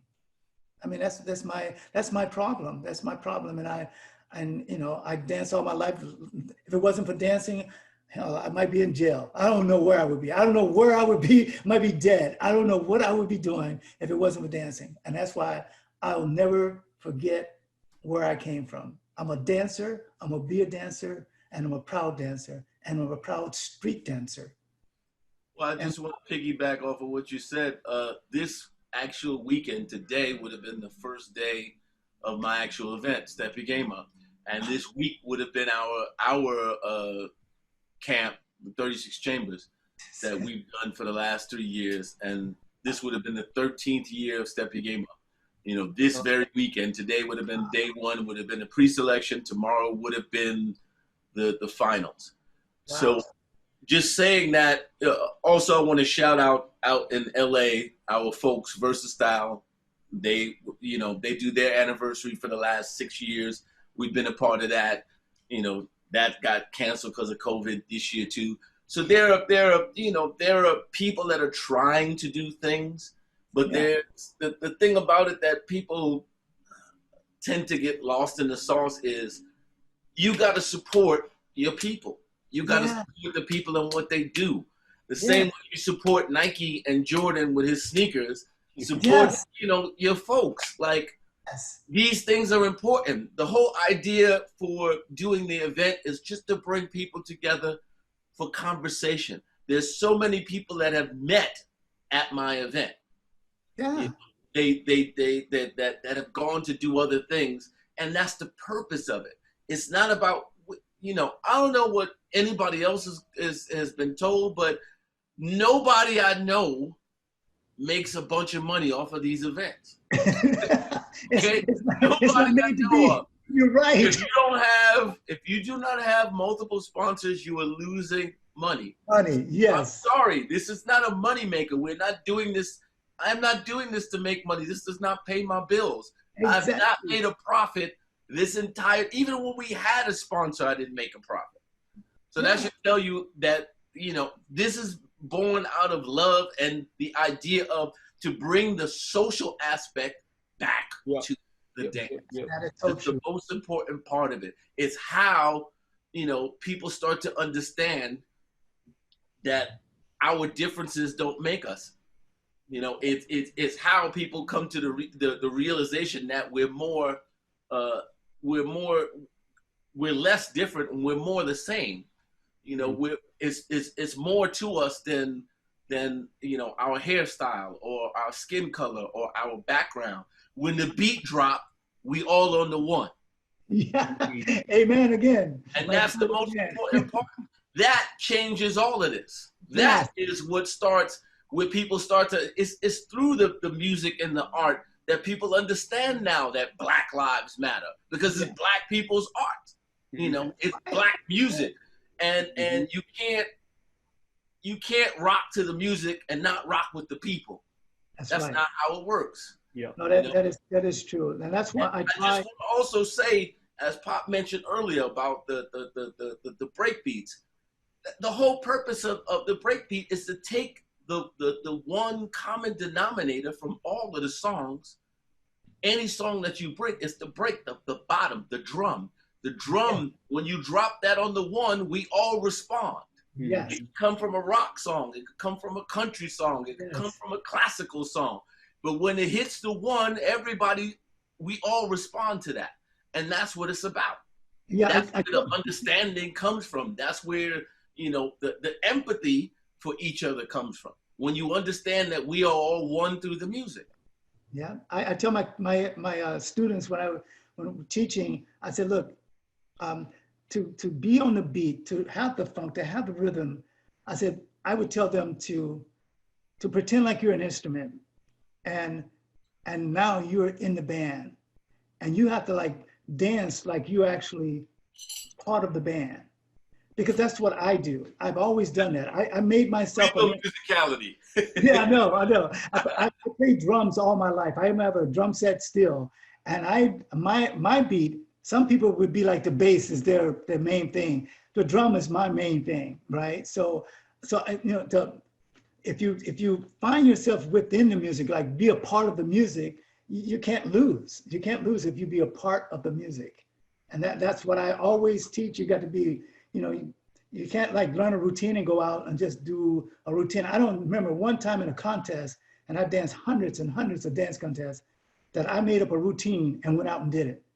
I've never practiced a routine to go do a contest.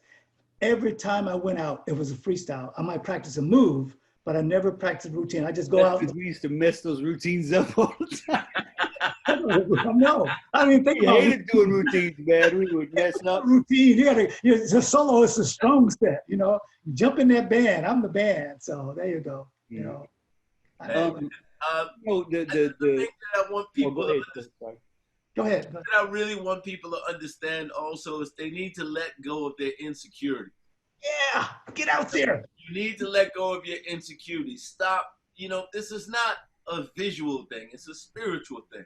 Yeah. As Pop was saying earlier about taking class. When I started, locking was the last dance that I learned. And I learned it from watching Soul Train, watching the Lockers videos until I actually, met and got to speak and learn directly. Right. But the whole purpose is you learn from what you see. But when I met Greg, I asked him a billion questions. I wanted to know. Yeah. I wanted to be shown, how did you do it? How is it supposed to be done from your step? Not from what I copied you doing, because I can copy you. I copied all 7 of the Lockers. Right. I know how to do the stop and go just like every one of them. Right. That don't mean I'm doing it right. I'm just doing what I've seen. The beauty of it is I got to learn properly from Greg and then from Suga Pop. I got to learn all of the terminology from Pop.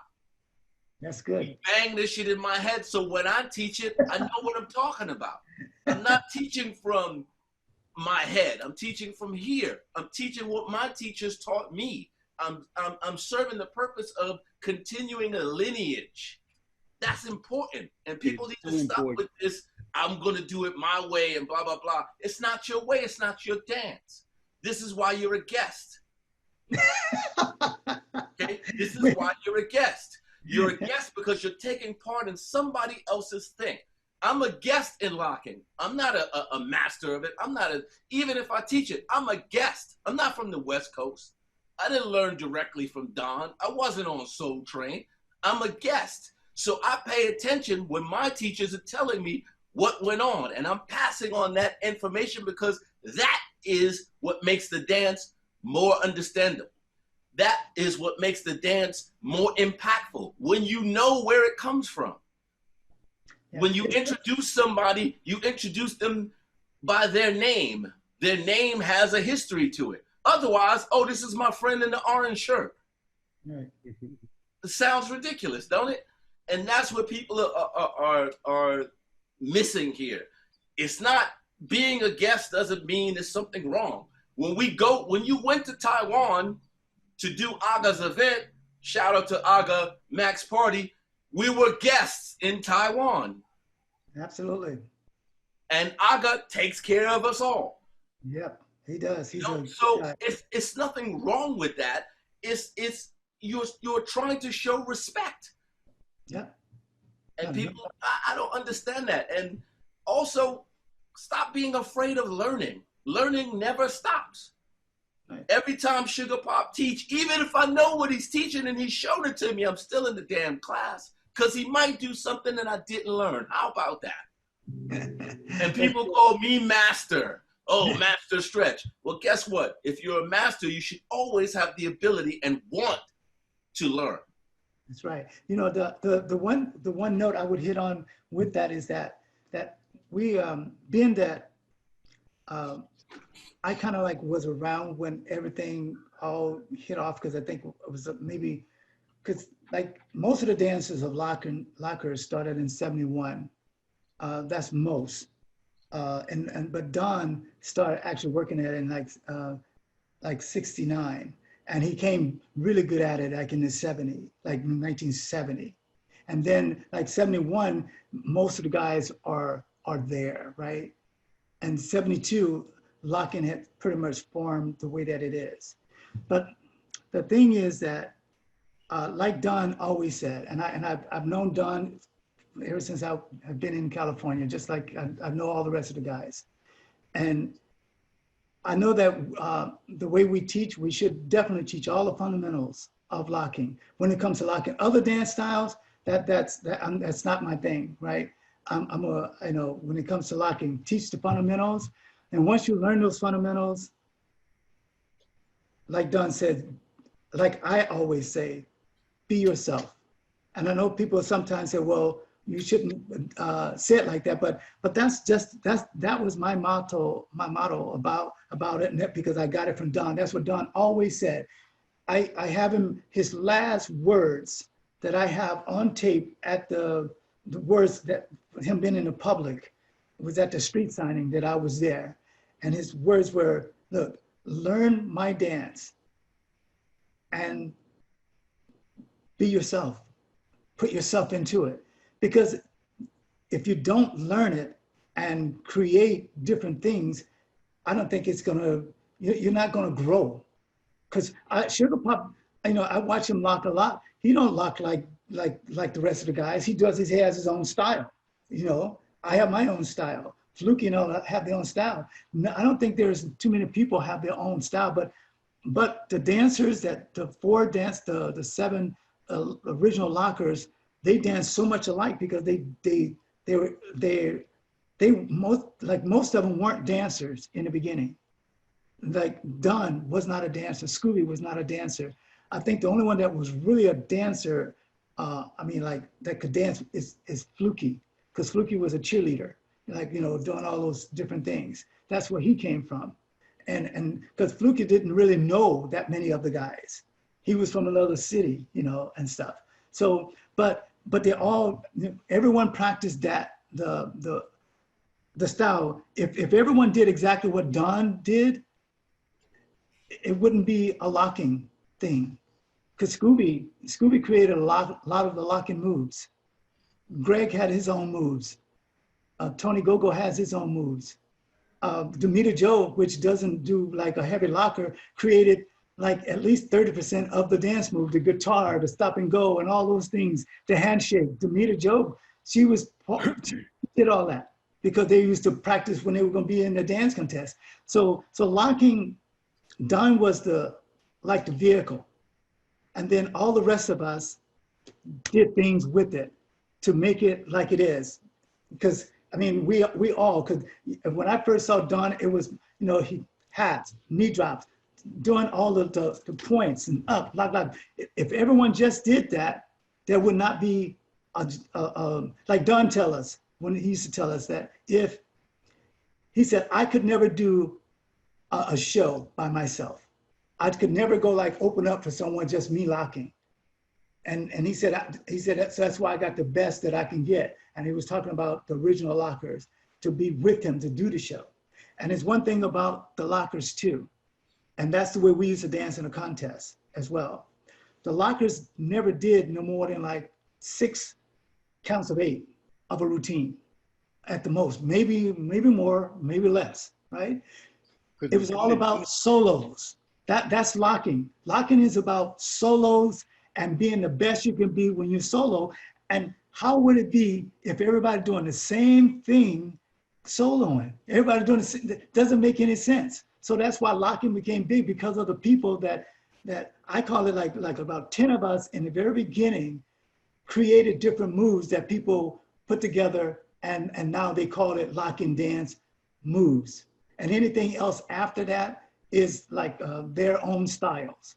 Like Suga Pop have his own style, because he wasn't there in the very beginning, but he has his own style. Oh, I was, like I said, I danced with you as, I don't know what era you would call our group of the Lockers. We did shows all over Southern California. But it wasn't until, you know, I came back to dance with Greg, which was in the 90s, that Greg was like, what you doing? Now, you know, for some of you out there, this might be a little shocking, but most of you don't really know Greg. Most of you would be like, Greg was the nicest guy ever. He never cursed. You really didn't know Greg then, because Greg used to curse every other word and smile at the same time. Downstairs from me. I know Greg. Yeah, no. I'm talking about the public out there. I knew Greg. You know, everybody that took a class in Greg, you're the best, you're great, Greg was not that way with me. Greg took out a lot of things on me that he didn't say to everybody. He said, well, you making money off of this. At the time, Greg wasn't. So he was like, Greg made me do witch ways. And I tell the story in the class all the time. He said, hey man, do some witch ways. Now, everybody knows that has ever tried to do a witch way, that after about 7 or 8 witch ways, you're tired, okay? Greg had me do them for songs. He played songs and he cleaned up his apartment while he was doing it. And he said, you ready to get down? And I'd be like, huh? He said, yeah, do the witch way. And I threw my legs up there as high as I could. And I'm young and healthy and strong. I can do them all day. And I couldn't, you know, do them for half a song, but I kept doing. He said, now you ready to do the witch ways? I said, I'm doing the witch way. He said, ain't no witch ways. They're what you call it ways. What? I didn't know how to do the witch way. Have you ever seen Don do a witch way? No, I haven't. Have you ever seen Don do a Skeeter Rabbit? No, I think I'd maybe seen him do the Scooby-Doo. In a routine. Yeah. But him soloing, do you ever see him do an alpha? No. Either like anything of those kind of movies. Let's not minus from the dance. Let's add to the dance. The stuff that you put in, the alpha, the stuff that Fluky put in are part of locking, and they're amazing moves. Exactly. So there's a stick on that. Yes. So I did not know how to do the correct witch way. I got you. Greg pulled out a chair and said, if you weren't taught this way, you were not taught right. And he made me put my hands on that chair and lean forward and do the position and not move my upper body, and taught me the dance of it. The dance actually, it was very, very similar to the Charleston, the dance of it. Now, I'm not talking about the move. Unless you are very well trained, you can see that the Charleston is inside the witch way. The same way you can see the breakdown, and the breakdown is not only inside of the stop and go. There would be no stop and go if Greg and Scooby weren't doing the witch way together, and Scooby grabbed that chair and turned around. Okay, there would be none. That's the story. That's how it existed. On the stop and go? Yes, it was Greg and Scooby who made up the stop and go. Yeah, I'm sorry. I've heard this story 100,000 times. Demita Joe Freeman. I've seen them do it together, but I've also seen how Scooby explains it, how he grabbed the chair, how Greg explains it. So I'm not sure what you. I won't debate you with that. No, I'm just saying what I heard. I was just around everybody when we all created. I understand that. Well, I mean, this is the story I'm getting, and the story that I only talk about what I know. That's what I'm saying. I only talk about what I know. That's all. I mean, neither you or me were in that apartment, I guess, when they're saying that they did it. But the stories change over the years. I've also heard, I've sat with people when they've said, hey, they made up something else and it wasn't factual. Somebody else making up. The stop and go was once called, it was at first called a quickie. The quickie as a routine. Yeah. So, and the stop and go. See, if you can actually see it in Demita. Okay, I'm just saying. If you I can see it. I'm just saying you can see it before there was a locker group, before anything. Even when she was dancing with Joe Tex, when she was dancing with James Brown before there was a locker, because when you saw her go on Joe Tex, there was no locker group, and there was only a few people locking. That was like Scooby and Don. Yeah, I saw her and Scooby do something that's similar to the stop and go. Yeah. So, but that's what I'm saying. I'm just saying. Of course, everybody changed a lot of things, but it originally came from Demita. She has the credit for it. I've worked with Demita also. We toured for years. She was my dance partner. We did the handshake every night. I know, I saw that. Yep. But anyway, that's just. We only talk, but when we know what I'm saying. The reason I stopped on that part, because when we talk about history, we have to be exact. Right, you know, right. And we have to that's be exact about these movements. Like Right, people doing the Witch Away wrong. 99.9% of the people do the Scooby-Doo, the Scuba, the Witch Away incorrectly. right. I could agree with that 100%. I'm not talking about how people did it. I'm just talking about how they were first created. Yeah, now 'Cause I it's know a lot of okay people. for everybody to have their own flavor and their own style, but they must have like language. We all speak differently, but we must have that language to be able to, Yeah. you know, we Let me- must know English to speak this English to each other. You The have way to we have a speak it is base to different. build on. So Yeah, if you're going to make exactly. sentences, you got to know what the words are first in order to put Mhm. them together. Yep. Of course, but you have to have some kind of foundation and then Right. Exactly. build on. I told him that's what I'm saying. But that's what I'm talking about. The foundation. Don was our foundation, and everybody else built on that foundation. And Greg made it. Greg put the rules in there. Greg, just to let you know, Greg is when I talk about lockers, right? Talk about lockers. Mm-hmm. Greg is my locker. Yep. And Yeah. Scooby is my locker. Don was the overall godfather of locking. But I have like 4 guys that I call lockers. I was not like a locker. I was a locker alpha, you know. And Greg by far, Greg and Leo was my favorite. Like really get down locker because Scooby was more creating moves. He was He a was an real awesome dancer, party Oh, dancer. oh yeah, trust me. He's like a he's I mean he's my best friend. So of course you know he. But when I looked at like the way that that Fluky locks and Greg lock, it was different. When I see Scooby lock, Scooby is like a school. You know he's like a technician. Everything is because he's tall, straight up. He does. People can watch him and be like, yes, this is the way you should do it because he's so like dynamic at what he does. That's why when he made his moves, most of his moves were like with his feet and stuff, you know, like when he does the Scooby Doo and the Scooby Walk and stuff like that. When some of the other guys were maybe jumping or to make their moves or this and that. But I'm just saying they all had their powerful moves. All 3 of those guys plus Don and Tony Gogo. I love the way Tony Gogo lock as well. You know, he's one of my favorite lockers. So I you know. I have my favorite, you know, of locking, and I watched everybody grow. When we just used to dance in contests, having no idea that locking would be what it is today. And I don't rest my life on like saying, oh, I'm a locker, I made a lot of money. No, I'm a street dancer. That my favorite dance was locking, and I'm a street dancer, and everyone knows that from me. I don't attend. Growing up with those guys, wouldn't you think that I would have tried to be just like them? No, I want to be just like Alpha.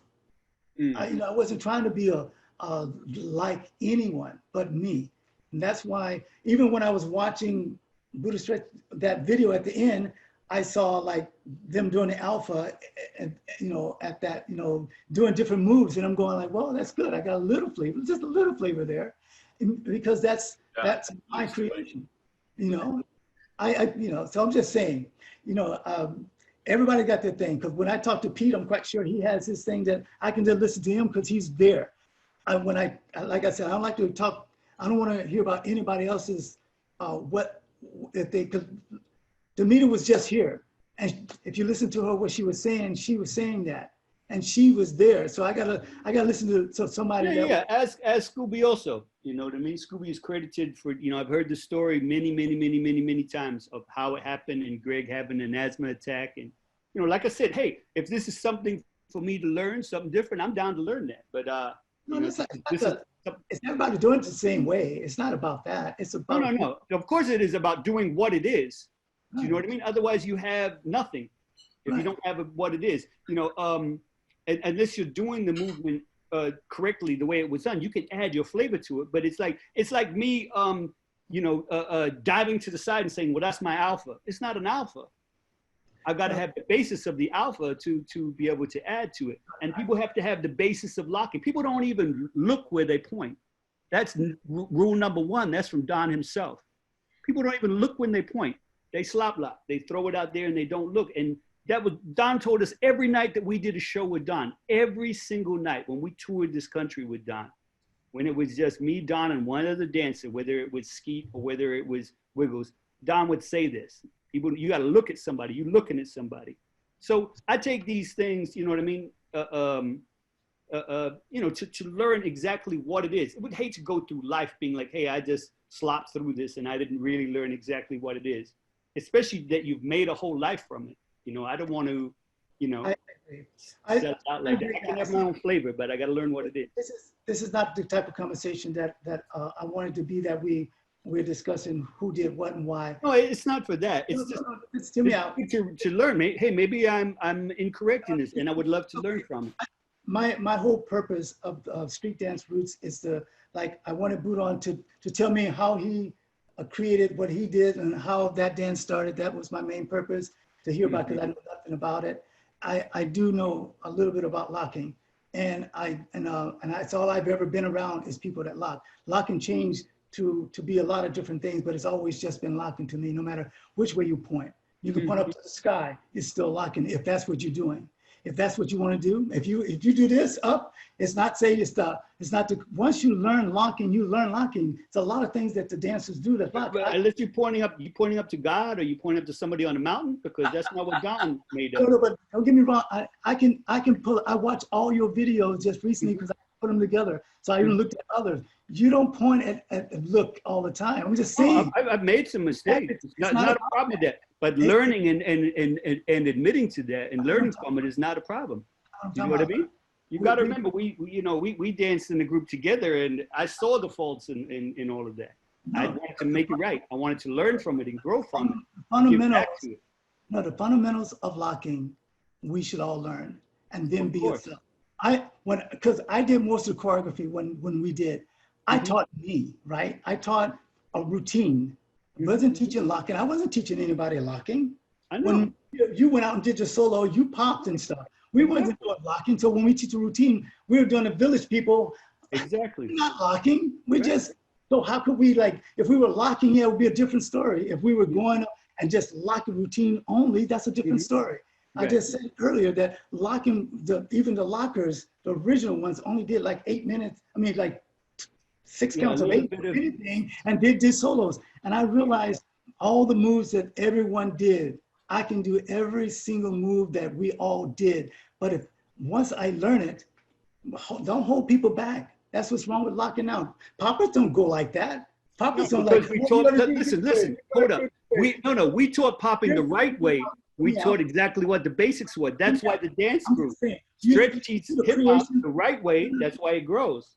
From popping, from me first watching Poppin' Pete at Crescendos, when he first came, when they first had the group, the first time I ever saw them, I fell in love with the dance. I know, but since Poppin' has come out, they have so many different styles that they call it, but it all branched from popping. Even waving or whatever it is, it all came from that first Electric Boogaloo group, the original group. That's they don't all do it just like them. They do it all kinds of ways, and that's what's wrong with lockers to think. If you're going to think in your head, why has popping growing? Why has popping growing and gotten better? Let themselves be free. Bullshit. People learn, we taught what it is. This is right, this is wrong. This is the way it's done. Then you can have your own flavor and your own style to it. Locking never had that. I'm going to quote Skeet wrote. But I just said that. Learn the fundamentals. Random is a style. Exactly, but we laid down the fundamentals. Yeah, I said, learn your own style and. No, learn the dance first, then put your style to it. No. Learn the fundamentals. Learn the fundamentals of locking. And then put yourself into it. That's what exactly. No, that's it. But learning exactly what it is, not somebody's version of it.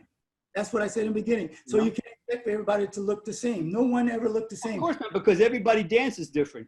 You know, Pop and Taco dance is different to Pop and Pete, but Pete taught Taco. I dance different to Pete and Taco, and Pete taught me. So we all dance differently. But if you ask us to do the old man, if you ask us to do certain moves of popping, the twister flicks, the master flicks, we'll all do them the same. You ask 2 lockers to do this, none of them will do it the same. If you ask Deputy to do Skeeter Rabbit, you think he's going to do it any different way? You ask me to do the stop and go and to do it the way that the original stop and go does? You think we can't do it? Come on, we've been dancing for 50 freaking years. Come on. there's a lot of inconsistency in what's being taught and what's out there. People teach the dance wrong, and that's true. There's no way about it. Otherwise, you would have people that could lock, and we don't. Yeah, but the most important thing is, guys, that I enjoyed this conversation. Because I don't have no hate in me. I think people are trying to protect their, to make, to protect things instead of trying to learn and get better at the dance. You know what I mean? I'm a protector of people, period, when it comes to anything. I don't like for people to talk about dancers, how bad they are. Nobody's talking about how bad they are. It's just that nobody has gone back and actually put themselves through trying to learn it correctly. That's why it never grew. Locking didn't grow, popping did, hip hop did, because people were there saying, hey, you know what? When Greg taught me, he didn't say, hey, everything's good, you're good. He made me learn. And that's what it is. That's what a good teacher is. You know what I mean? And it's why some of the dance styles have grown and some haven't, because you become, people become the rock in which people do their whitewash on. In other words, hey, we have this OG now and he's saying I'm good, so now I'm good. And it's bullshit, because you're not doing it right, and people just, like I said, it's through that. We're past that. You know what I mean? We need to find out. People need to find out the truth. Hopefully it happened with breaking. Breaking in the 90s was the worst dance ever. People used to walk out on the floor, pull their pants up, no dancing at all, do some flares, wouldn't care if Earth, Wind & Fire, After the Love Is Gone is playing, and they would break. And they had to turn around and learn how to rock, learn how to do the dance of b-boying. And it turned around and people learned how to do footwork. They learned how to feel the music and dance to it. It didn't matter before. They could be playing. And people would break. Shout out to MZK teaching them at Freestyle Session 2007. Y'all need to watch that video. I don't travel as much as you do. Mm-hmm. Yeah, I mean, we put in work for this. We put in work to have our own. You've done a lot for the community, dance community, and I totally appreciate it. And I'm glad that we got a chance to talk about the history of dance, and I give you respect for the way you feel about it. I just like and for being here and for always being here. You know what I mean? I didn't leave. I didn't go get a job. I didn't run away. I stayed right here and put in my work and took this dance around the world. You sure did. And that's why I'm retired and I don't have to do nothing ever again in life. But just, because I worked and have a pension and retirement.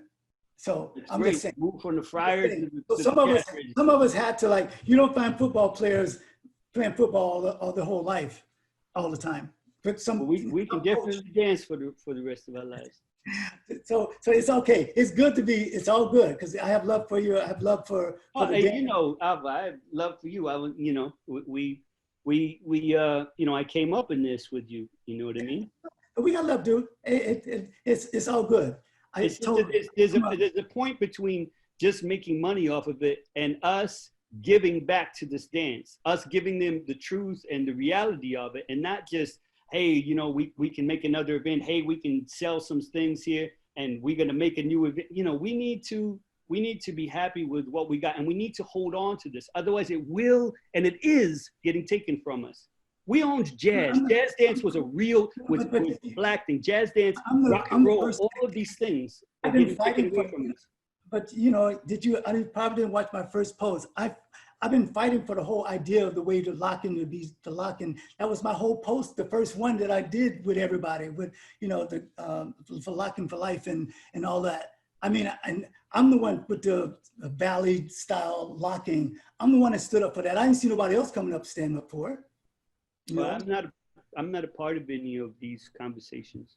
I just do what we do. I'm the only I want to interject real quick. I was there standing up for it too, even though I'm not even considered a locker. Oh, you know what? Yes, you were. Yeah.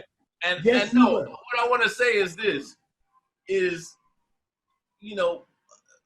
I think what Pop is just trying to say is we have to hold on, to our thing. We as Black people are so quick to give away our culture. We're quick to create something and drop it and let it go and then because we're always creating something new. We got to give credence to our creations, and give put a value system on them like everybody else does. You know, the same thing as he was saying, I say the exact same thing about jazz. We're talking about jazz this whole conversation, but guess what? They took jazz from us. They completely and changed it, and they took the essence out of it. Now, the jazz that we did is called vernacular jazz. We're not finna do vernacular locking or vernacular hip hop. That shit is out. It's because they take the soul out. You know what I mean? They want it just as something that can be. I agree with you guys. And you know, my thing is like, that's why these things back here, they're all saying something like locking for LA to let people know what locking came from. It's not about making money. I don't need to make money to survive. I really don't. Honest to God, I don't. I mean, I'm surviving, you know, because of work that I did before, right?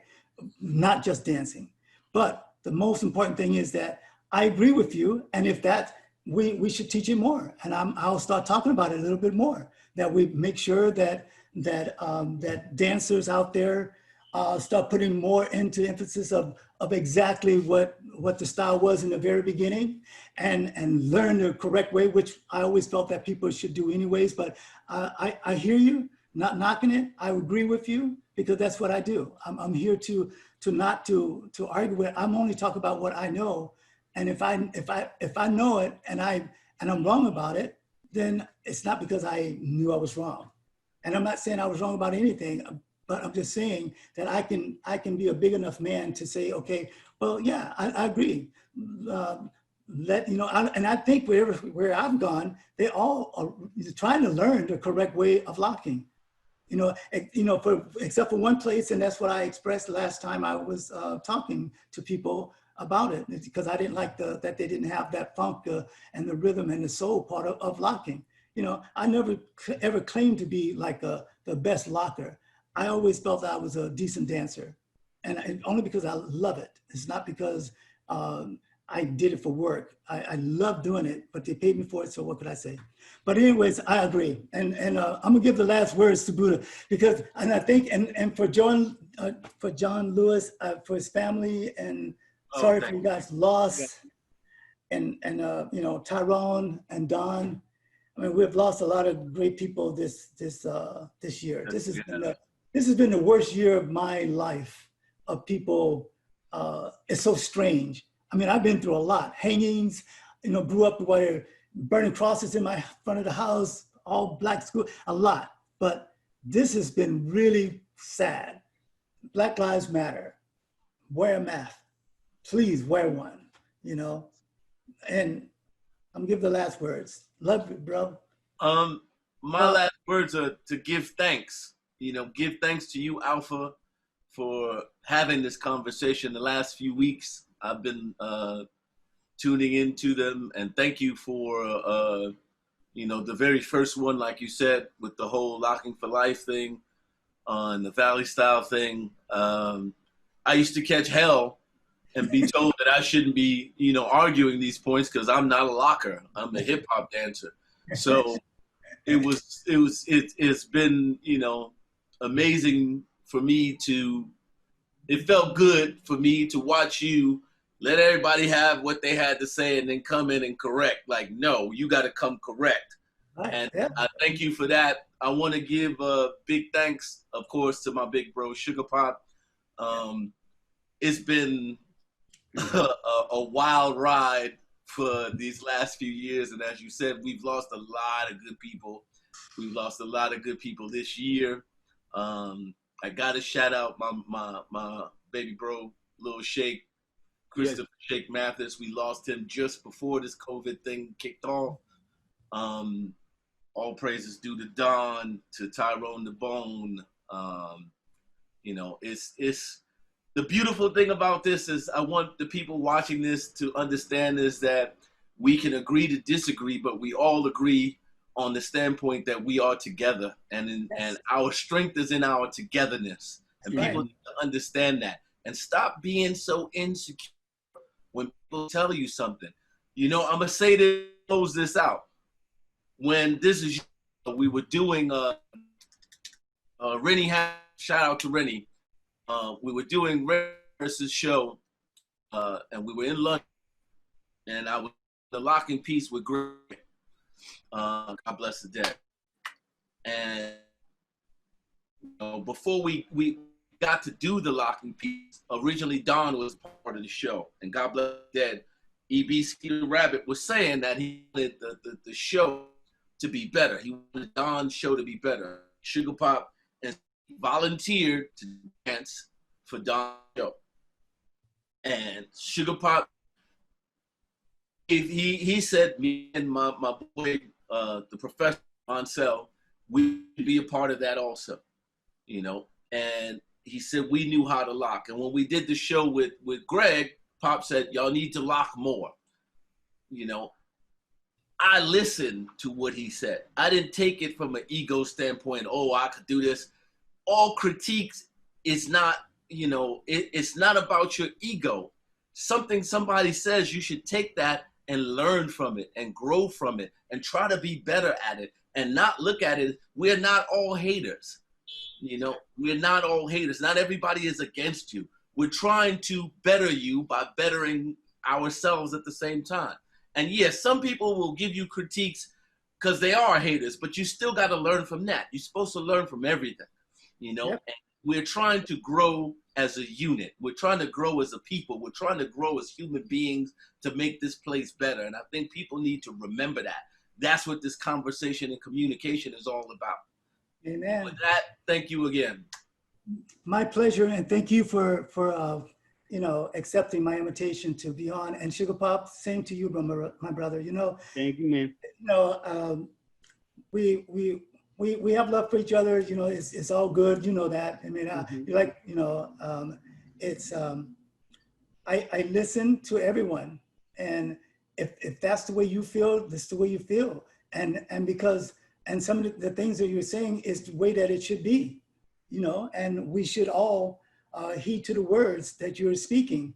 And a lot of you people out there, he said a lot of great things, Suga Pop did, because it's not my thing to I didn't have the show to try to teach you guys how to dance on the show. Suga Pop was being more dynamic about the structure of it. And I'm glad that he did, because he's been out there, he's never stopped. So you listen to that, and he's saying what he feels that is been in his heart, and that is no shame in that whatsoever, because he's a fantastic dancer. Fantastic dancer. I watched him many videos, and I told him when I first talked to him, dude, you are awesome dancer. Didn't I not tell you that when I first talked to you on the phone? Thank you, man. So and I said that. I mean, ever since I can remember. So you can have the last words, and everyone, thank you so much for tuning in. We're gonna let Suga Pop take us to the end. And thank you very much, Alpha. I mean, not just for this, dude, for being there when I was a little kid, for letting me do these shows with you and Big D and Deputy and Cooley and Casper and all of this builds into who I am and what I'm doing. Now, all change is uncomfortable in the beginning. All change. Do you know what I mean? Right now, we're going through changes in the world. All change, with the pandemic, Black Lives Matter, all change is difficult in the beginning. But change can go up and can go down, but we must have change for things to get better. We must have change, and change sometimes is difficult. Just think about stretching. To actually stretch, when you first start to stretch, it's hard until it becomes easier and better. My whole thing is not about what I do, but what it is needs to be protected. What it is, not, you know what I mean? We can all have, it's when people change the idea or teach the history of what it is the wrong way, or saying this is that bothers me with this dance. And like I said, with popping, we went out and we put it on the line. Hey guys, this is what it is. You know what I mean? You can do something else, but it's not this. And that's why the dance grew, because we cut off all the nonsense. You must learn what it is. And I think that's important in this dance. It happened. All you've got to do is look at breaking to know this. Look at breaking through the 90s and look how it came back. So all of this is in love. It's not for me to say, hey, do my way. I'm doing me. but I learned this to have me. Do you know what I mean? So that's all I'm saying. And it's on that. I would love the next person that I see to be the best dancer, a million times better than I ever even thought about dancing. Not for me to sit here and be like, yeah, they're okay. I want them to be the best. And the only way we can make people do these things better is by giving them the strong and the solid and the real history and background of it. And that's all it is. We've got enough out of this. It's about us passing this on. You know, popping has no problem with this. Freestyle hip hop will always continue to grow. Breaking will continue to grow now. And I hope this for locking also. Yeah, so do I. I hope it. And you know that I must say that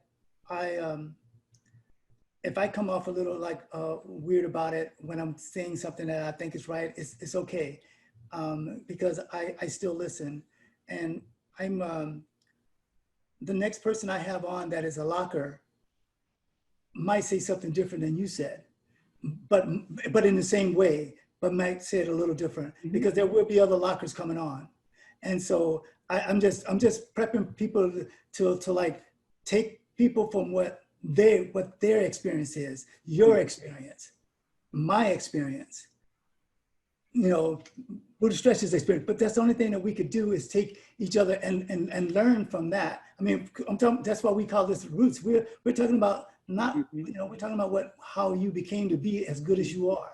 And you just told us, and that's great. I love it. It's also just my last little, very, very short thing. Okay, just because you may not go along with the person's ideas or anything would not change if they're doing this right or wrong. I'm not per se, personally on a personal level, that good of friends with Shabadoo, neither is Stretch, but he's one of the best that ever did the dance. Not just at locking, but at whacking. He is one of the best. Now this doesn't mean that we talk to each other. If you asked him about me, he probably not have the nicest things to say about me. And if we were talking in private, I would probably have not the nicest things to say. But can he do this dance? The guy is awesome. The guy is really, he knows. You know, if he says something and he can back it up, he can tell you and show you what it is. So it's not about a personal thing. Personally, we don't like each other. But as far as him knowing that dance, yes, he knows that dance. So it's never going to be about the personality. If we have that, we're never going to grow in this. Things will not change. So we've got to be honest and all the way down to where it's uncomfortable for us. And that's how we have change. I agree. I'm just saying for the next person that comes on, you know, we got to look at their respective, you know, they're going to have something to say as well. So, but I like I said, I take it for your experience. I love it. And I appreciate you guys coming on. I totally do. And big up OG Skeet for putting the history out there. Big up to Mr. Wiggles, Boogaloo Sam, Pop and Pete. Yeah. And when Wiggles is finally on there, I'm gonna chime in so we can go through this history of East and West Coast together. Absolutely. And I love this stuff. Go ahead, Buddha. Well, no, what I want to say, Alpha, is I hope that you do one of these with you, with Skeet, with Go-Go, with OGs, with Scooby, with some of the men that are part of locking history. Yeah. If you could get Fluky, even if you could get Shabadoo, I mean that is needed. That conversation, you know, is something we can all learn from. No, it's in the works. It's in the works. Amen. And you know, it's not that easy to get like a Shabadoo to come on. Yeah, I can only guess. I'm only bringing them up. I'm reaching out to you right now, Shabadoo. I want you to come on. I'm gonna have some other lockers. Would love to talk to you. You heard how Suga Pop feel about, you know, that, you know, I always had love for you too. You know that. I never said anything negative. I always said that Shab is a person that, you know, has learned to dance. I actually call him like someone that could mimic people really good. If he saw you, and if he mimicked, no creation of locking that he did, you know, that you can say that Shab did this, created, but any move that any locker did, Shab would do it just like them. You know, I mean, like the originals. And that's why I respect him 100%. Shab and I he'll tell you when he come on, if he ever comes on. He said it in front of people, in front of his class when I was there. He would tell you that him and I used to be nemesis in dance contests. he would come out to beat me, I would come out to beat him. He'll tell you that. That was our momentum right there. He said, you'll be be at home. I'm gonna beat Alpha. And he'll come in first, or I'll come in second, or the next time I might come in first. Because back in the day, that's what it was about. It was all fun though. We go to breakfast afterwards, and so I got love for everybody. That's why I'm doing this. And I have no beef with anyone. I really don't. And I don't want to start one today. No, this is not, like I said, change is good. Remember when we used to go out to eat in Orange County? What was the restaurant called? It wasn't Denny's, it was called Sambo's. And that's changed now. Those restaurants don't exist. They know that that's bad stuff. Change when came. when I was growing up, we went to Denny's after the Grand Hotel, the off Broadway West. That's where we went, to Denny's. I'm talking about Orange County. There was a restaurant chain called Sambo's, remember? And they had to take that name off. Change came. I know. You know what I mean? We used to go to breakfast at Denny's because I know for a fact. That's why I'm Deputy and Lionel. I'm just saying, off Broadway West, bro. It was like the club for Orange County for people. But anyways, love y'all. Hey, Buddha, I'm coming to New York. As soon as this is all over, I'm flying myself out there. I've got to, reach out to you, bro. Don't even worry about all of that, man. When we get through this, we're going to have as I said, we're going to come back, we'll step your game up, and we will have a conversation to get you here. Yeah. I done got everybody else here, and Aga already told me. He's like, you got to bring Alpha. And I told him, I said, I plan to, so no worries. Let us get through this COVID-19 America madness, and then we'll get everything on the ground. The rest of the world is doing well. We're the ones that screwed up right now. And we didn't even start the mess. I don't know who started it, but I know where it first came from, but I don't know who started it. I'm just like, I'm over it. Come on, let's end this now. Wear a mask. Love you guys. Thank you so much. I really appreciate this has made my day. I'm a happy camper for the rest of the day. And tomorrow I'm gonna be like doing nothing, and then Monday I start this all again, starting with Pop and everybody. So at least those guys, I have no say so because they're poppers and stuff. So I don't know anything about that history-wise, other than what I hear. All right, guys, thank you. Thank you. Pop. All right, peace. Be safe, y'all. Peace, man. Love you, brother. Peace. Same here. Love you guys. Love you.